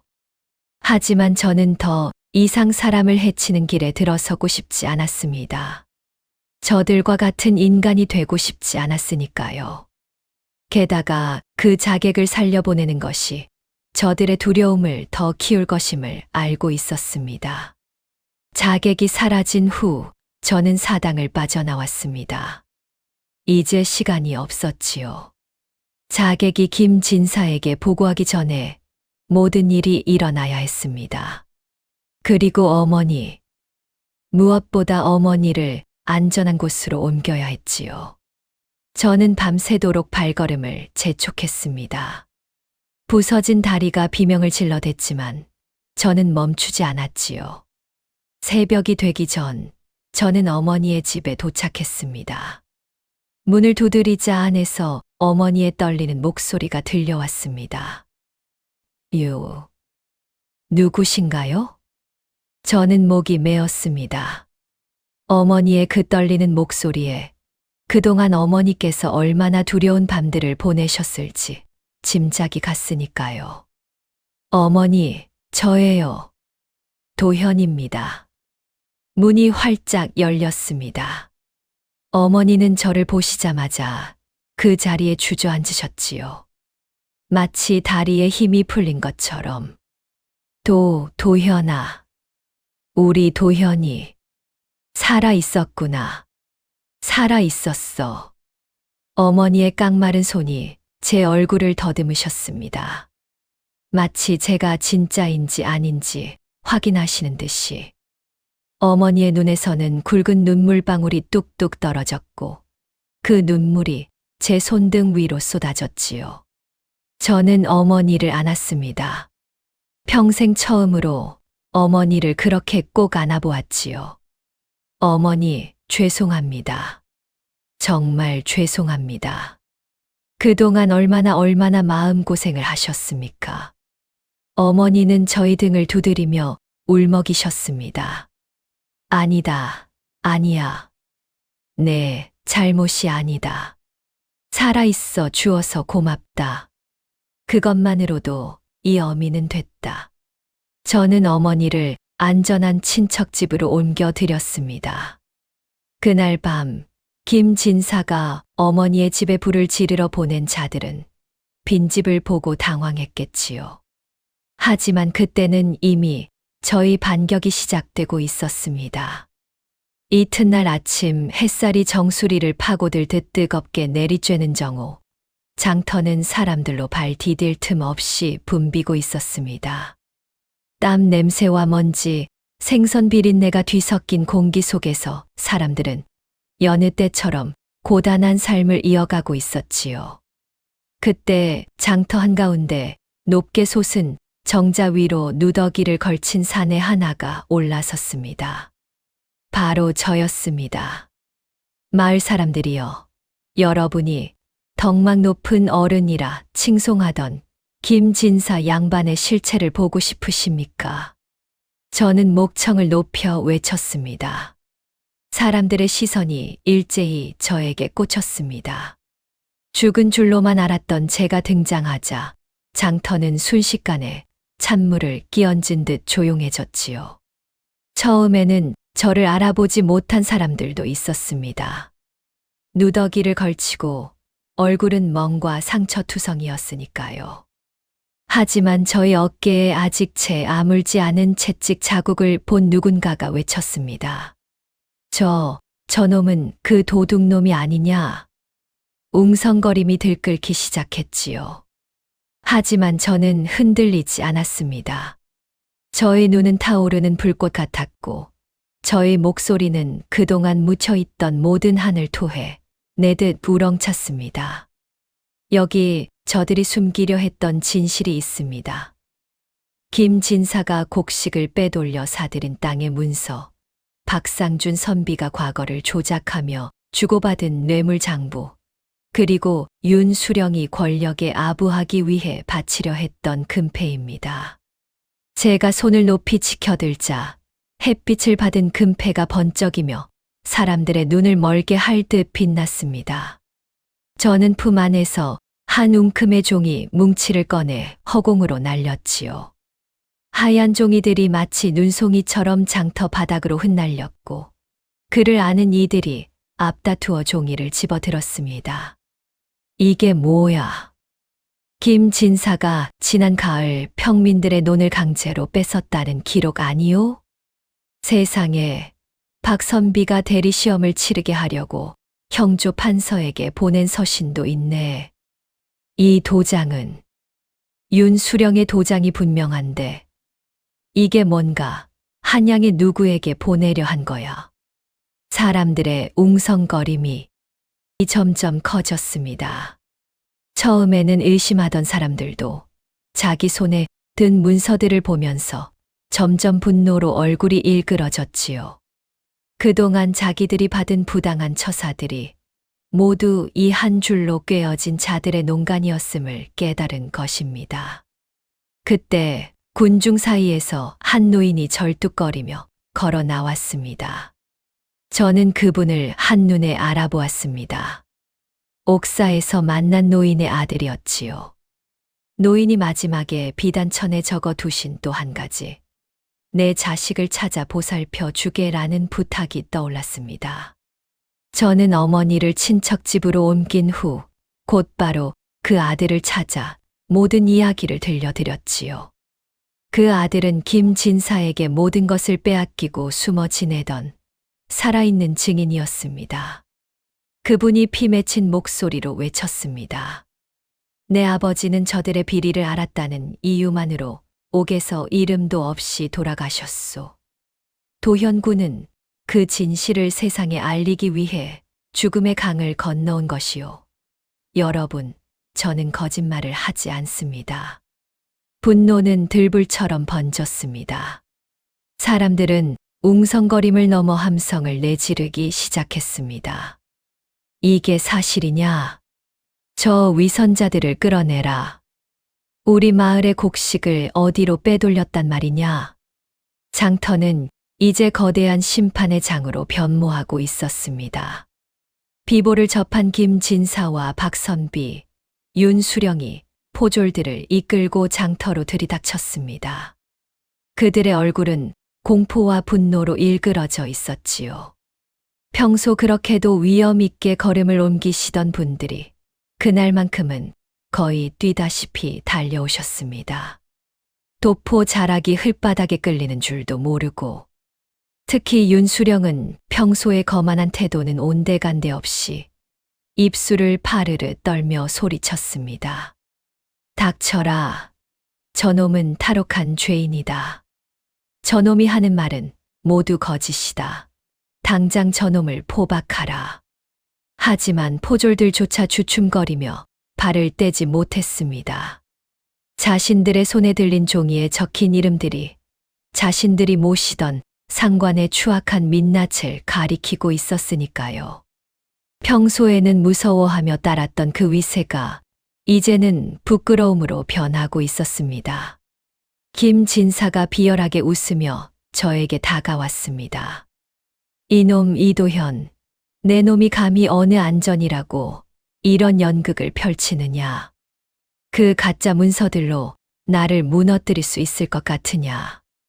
저는 그를 똑바로 바라보았습니다. 이전 같았으면 감히 눈도 마주치지 못했을 그분의 얼굴.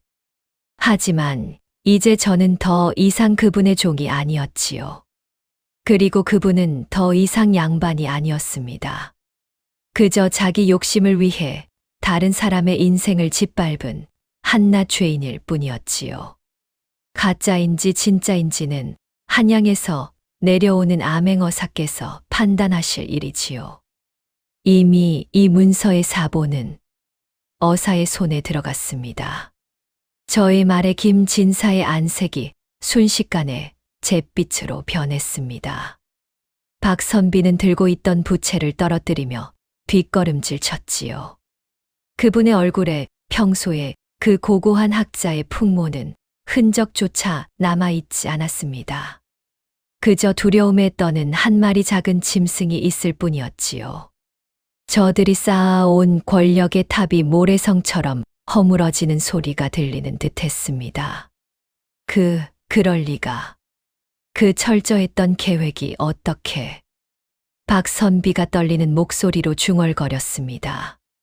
그분의 그 자랑이었던 학자의 위엄이 지금은 동네 술꾼만도 못한 모습으로 변해 있었지요. 저는 그분을 향해 차갑게 말했습니다.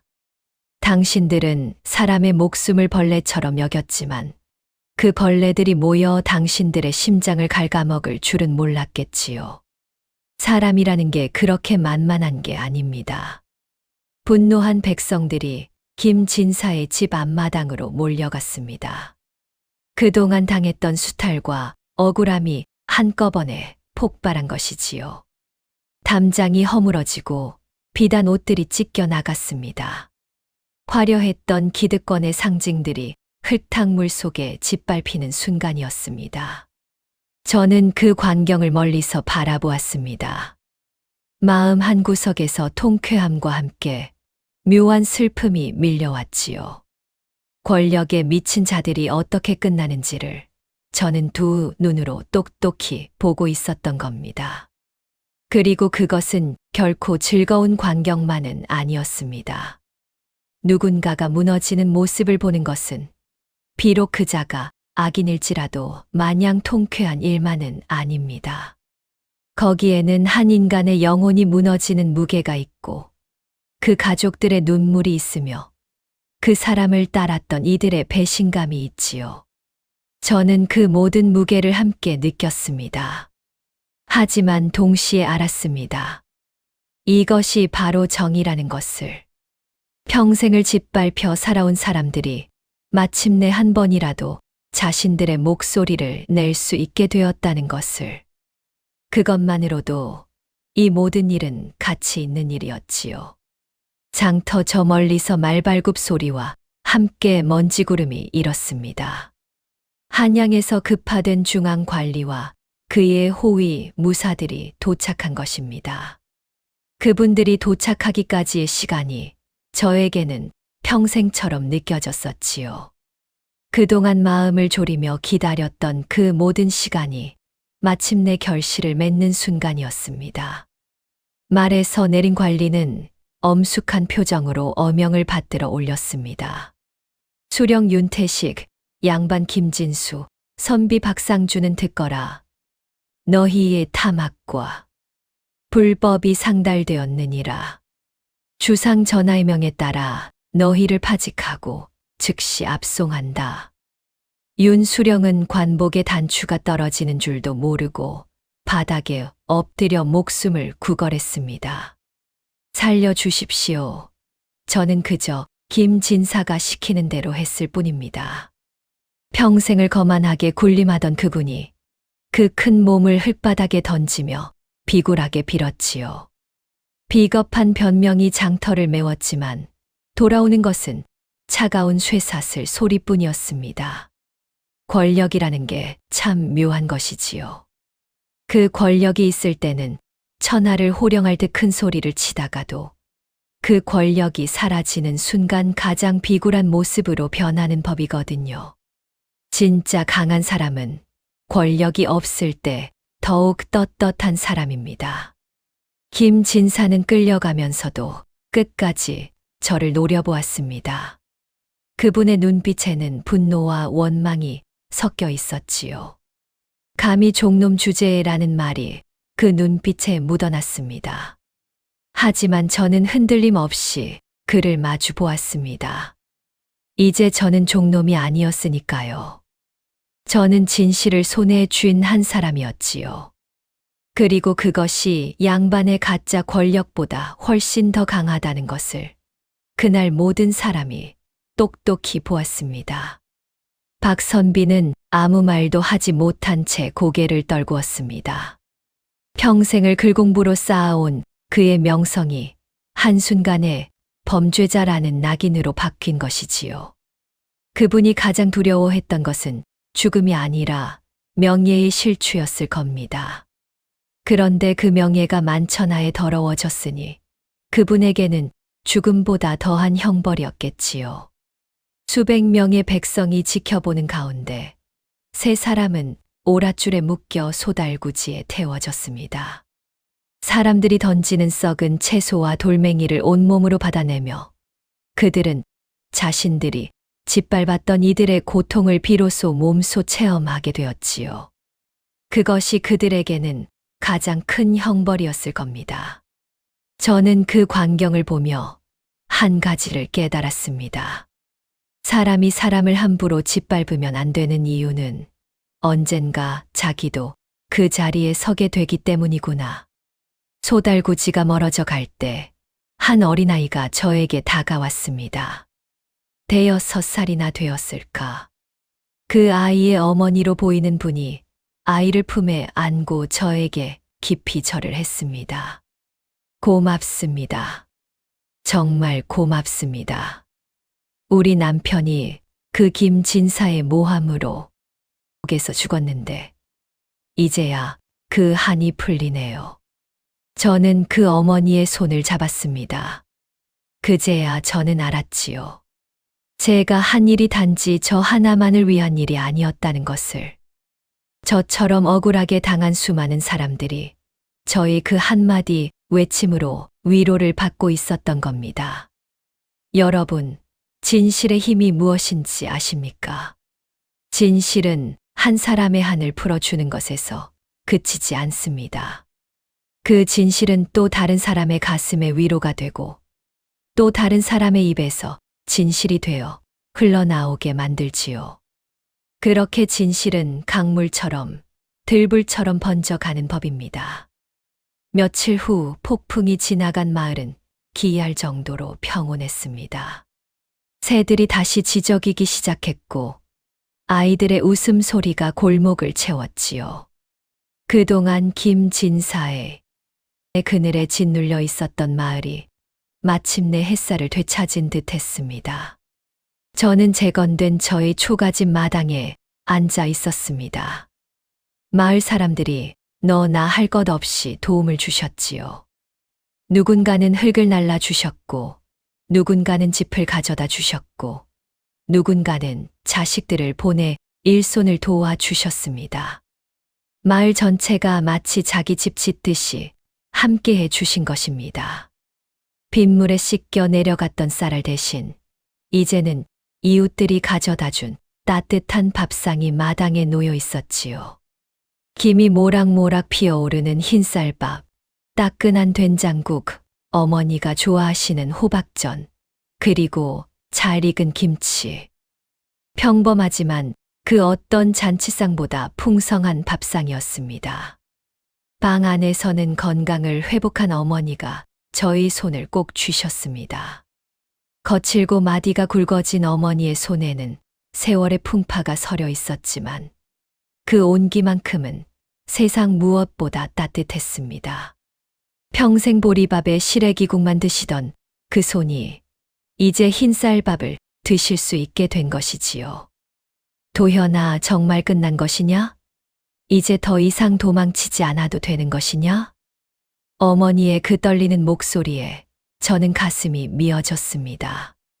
그동안 어머니께서 얼마나 많은 밤을 두려움 속에서 지내셨을지, 그리고 제가 정말로 살아 돌아온 것인지, 그 사실을 아직도 믿지 못하시는 듯한 그 목소리에, 네, 어머니, 이제 다 끝났습니다. 저들의 죄는 만천하에 드러났고 우리 집안의 억울함도 풀렸습니다. 저는 어머니의 손을 더 꼭 쥐었습니다.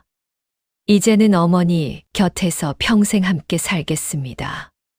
다시는 어머니 혼자 두지 않겠습니다. 어머니는 눈물을 흘리시며 미소 지으셨습니다. 그 눈물은 슬픔의 눈물이 아니었지요. 안도의 눈물이었습니다. 평생을 자식 때문에 마음 졸이며 사신 그분이 마침내 안심하고 눈을 감을 수 있게 되었다는 그런 안도. 저는 마당 너머 먼 산을 바라보았습니다. 그곳에는 옥사에서 만난 노인의 무덤이 조용히 자리 잡고 있었습니다. 노인의 아드님과 함께 모셨지요. 비록 늦었지만 그분께 마지막 인사라도 제대로 올려드리고 싶었거든요. 저의 눈가에 이슬이 맺혔습니다. 그것은 슬픔의 눈물이 아니라 살아남은 자가 죽은 자에게 바치는 약속의 눈물이었습니다. 어르신께서 못다 푸신 한 제가 마저 풀어드렸습니다. 부디 편히 쉬십시오. 저는 마음속으로 말했습니다. 억울함은 반드시 풀린다. 비록 시간이 걸리고 뼈를 깎는 고통이 따를지라도 진실은 늦어도 반드시 돌아온다. 여러분, 저의 억울함이 풀리고 악인들이 끌려가는 모습에 잠시나마 가슴이 뻥 뚫리는 기분을 느끼셨나요? 하지만 진짜 사이다는 그들이 단순히 잡혀가는 데서 끝나지 않습니다. 그들이 무너뜨린 삶이 어떻게 다시 피어나는지, 그리고 위선자들의 말로가 얼마나 처참하게 뒤틀리는지를 지켜보는 것이야말로 진정한 치유의 완성이지요. 한양으로 압송된 김진사와 박선비, 윤수령의 소식은 며칠 뒤 마을에 도착했습니다. 그분들이 갇힌 곳은 제가 있었던 그 습하고 차가운 옥사보다 훨씬 더 깊고 어두운 지하 감옥이었지요.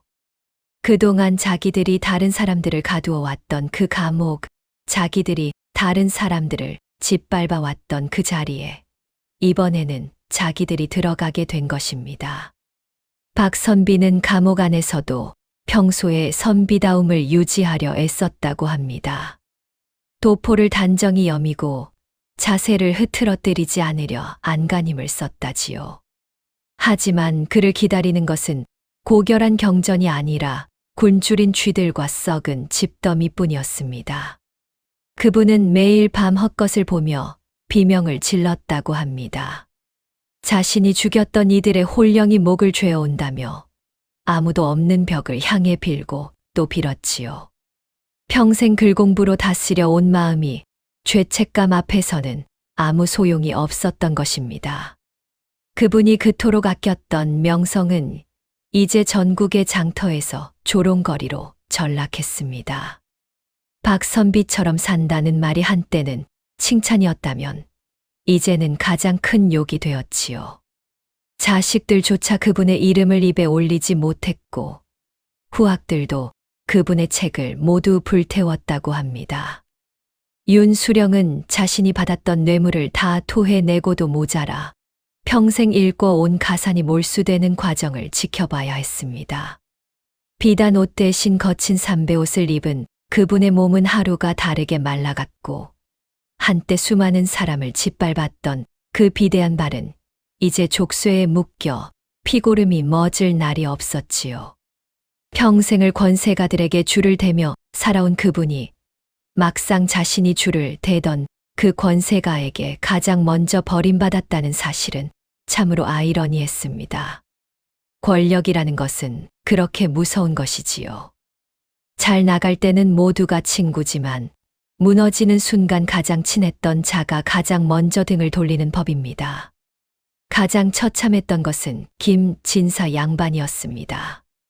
그분은 자신의 아드님이 노름판에서 칼부림 끝에 목숨을 잃었다는 소식을 감옥에서 들었지요. 자신이 그토록 지키려 했던 가문과 아들이 결국 자신의 탐욕 때문에 무너졌다는 사실을 깨닫는 순간 그분은 정신을 놓아 버리셨다고 합니다. 생각해보면 그분이 처음 저에게 누명을 씌운 것도 결국 아들의 죄를 덮기 위해서였지요. 아들을 지키려고 한 일이 결국 아들을 죽음으로 몰아넣은 셈입니다. 욕심이라는 것이 그렇습니다. 욕심은 결코 자기가 원하는 것을 지켜주지 않습니다. 오히려 그 욕심 때문에 가장 소중한 것을 잃게 되는 법이지요. 옥졸들이 전한 바로는 김진사 어른은 텅 빈 눈으로 옥사 천장만 바라보며 중얼거렸다고 합니다. 이게 다 금고 때문이야. 그놈의 금고가 내 아들을 먹었어. 그 금괴 한 덩이가 뭐라고, 그 금패 하나가 뭐라고. 저는 그 소식을 들으며 묘한 감정에 휩싸였습니다. 통쾌함보다는 안타까움이 컸지요.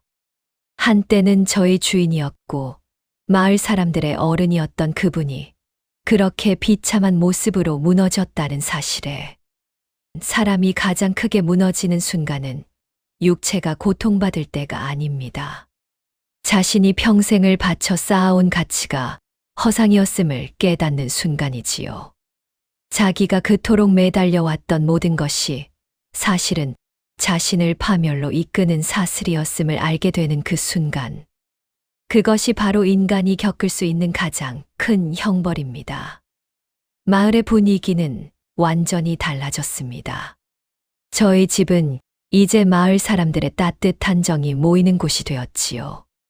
처음에는 죄책감 때문에 찾아오시는 분들이 많았습니다. 저를 도둑이라고 손가락질했던 그분들이 부끄러움에 고개를 숙이며 사과하러 오셨지요. 저는 모두를 받아들였습니다. 그분들도 결국 잘못 알려진 정보에 속았던 피해자들이었으니까요. 그분들을 미워한들 저에게 무슨 도움이 되겠습니까? 그저 함께 마을을 다시 일으키는 동지로 받아들이는 것이 옳은 일이었지요. 초여름에 싱그러운 바람이 마당을 쓸고 지나가는 어느 오후, 저는 어머니와 함께 툇마루에 앉아 있었습니다. 저희 손은 여전히 투박하고 굳은 살이 박여 있었지만 이제 그 손은 장작을 패는 도구가 아니라 어머니의 여인 어깨를 감싸 안는 따뜻한 온기가 되었지요. 어머니, 이제 저 건너편 밭에 보리를 심을까 합니다. 작년처럼 가뭄이 들어도 우리 마을 사람들과 나누어 먹으면 충분할 겁니다. 어머니는 저희 손을 꼭 쥐며 미소 지으셨습니다. 그래, 도현아. 우리 아들 죽은 줄만 알고 내 가슴이 시커멓게 탔었는데. 이렇게 살아서 내 얼굴을 보니 이제 죽어도 여한이 없구나. 죽다니요. 이제 겨우 진짜 인생을 시작하는 걸요. 어머니, 저랑 오래오래 같이 사셔야 합니다. 어머니의 눈에 다시 눈물이 고였지요. 하지만 그것은 더 이상 두려움이나 슬픔의 눈물이 아니었습니다. 행복이 너무 깊어서 저절로 흘러내리는 그런 눈물이었지요. 저는 이제 더 이상 누군가의 하인이 아니었습니다. 그분의 압송과 함께 김진사가의 모든 종들도 풀려났지요. 평생 그 집에서 일하셨던 어르신들, 어린 계집종들 모두가 자유의 몸이 되었습니다. 그분들 중 갈 곳이 없는 분들은 마을 사람들이 함께 거두어 주었지요. 저는 마을의 어려운 일을 앞장서서 도왔습니다. 가뭄이 들면 우물을 깊이 파는 일을 함께 했고, 비가 많이 오면 둑을 쌓는 일을 도왔지요. 그리고 무엇보다 저는 억울한 일을 당한 이들이 있으면 찾아가 그분들의 이야기를 들어드렸습니다. 저처럼 누명을 쓴 사람도 있었고, 빚에 시달려 자식을 노비로 팔아야 했던 사람도 있었습니다. 저는 그분들의 이야기를 듣고 제가 할 수 있는 모든 방법을 다해 도왔지요.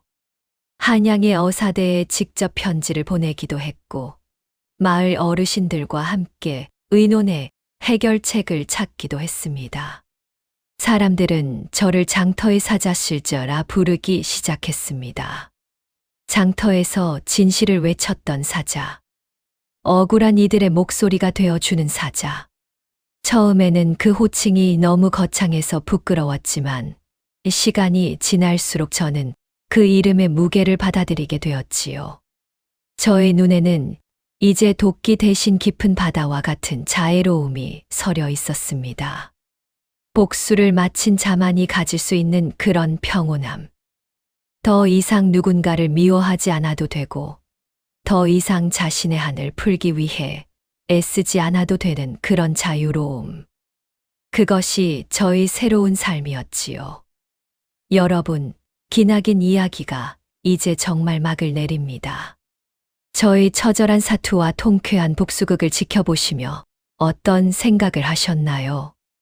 아마 속이 시원하면서도 한편으로는 가슴 한구석이 찡한 여운이 남으셨을 겁니다. 우리네 인생도 저의 삶과 참 닮아 있지 않습니까? 열심히 살려고 해도 누군가 내 앞길을 막아서고, 진심을 다해도 오해받고 억울한 누명을 쓰는 날들이 있습니다. 세상이 불공평하다고 나만 빼고 모두가 잘 사는 것 같아 밤잠을 설치는 그런 밤 말입니다. 그런 밤이면 천장을 보며 한숨만 푹푹 쉬게 되지요. 하지만 오늘 이 이야기를 통해 우리가 얻은 교훈은 분명합니다. 진실은 발이 없어도 만리를 가고, 거짓은 날개가 있어도 결국 바닥으로 떨어진다. 제가 지옥 같은 옥사에서도 포기하지 않았던 그 한 줄기 진실의 빛이 결국 거대한 권력의 어둠을 몰아냈듯이 여러분이 품고 계신 진실과 선함도 언젠가는 반드시 세상을 밝히게 될 것입니다. 저는 이제 더 이상 복수를 위해 살지 않습니다.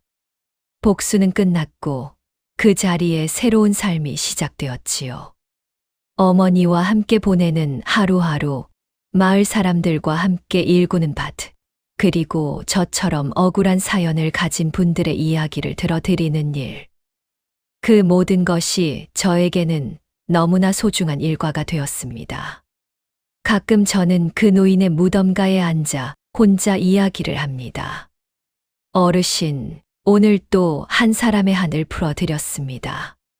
저 위에서 보고 계시지요? 어르신께서 저에게 주신 그 진실의 칼은 이제 한 사람만을 위한 것이 아니라 모두를 위한 것이 되었습니다. 바람이 무덤가의 풀잎을 흔들 때마다 저는 그분께서 미소 지으시며 고개를 끄덕이시는 것 같은 느낌을 받곤 합니다. 여러분, 인생사 참 알다가도 모를 일입니다. 오늘 나를 짓밟은 자가 내일 나의 발치 아래 엎드릴 수도 있고, 오늘 내가 흘린 눈물이 내일의 가장 찬란한 보석이 될 수도 있습니다. 그러니 여러분, 너무 낙담하지 마십시오. 억울함은 반드시 풀리고, 진실은 늦어도 반드시 돌아옵니다. 여러분의 삶에도 반드시 사이다 같은 순간이 찾아올 것을 저는 믿습니다. 저는 평생을 살면서 한 가지를 깨달았습니다.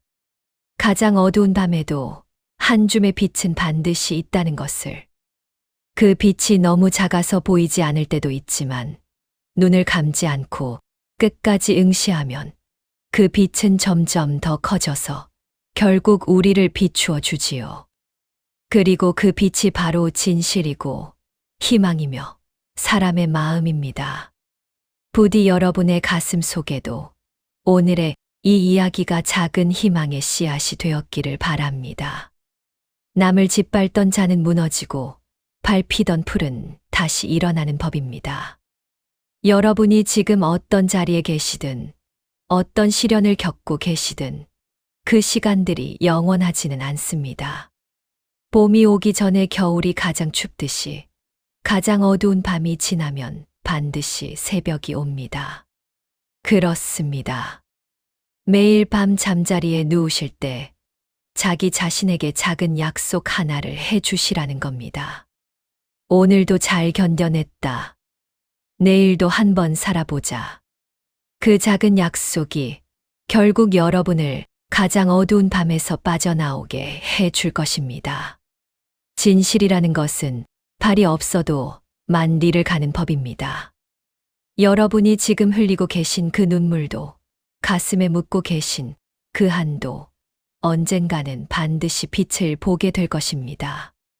그것이 늦을 수는 있어도 결코 오지 않는 일은 없으니까요. 저희 이야기를 끝까지 들어주신 여러분께 감사드립니다. 본 영상에 공감하고 위로받으셨다면 제 보람입니다.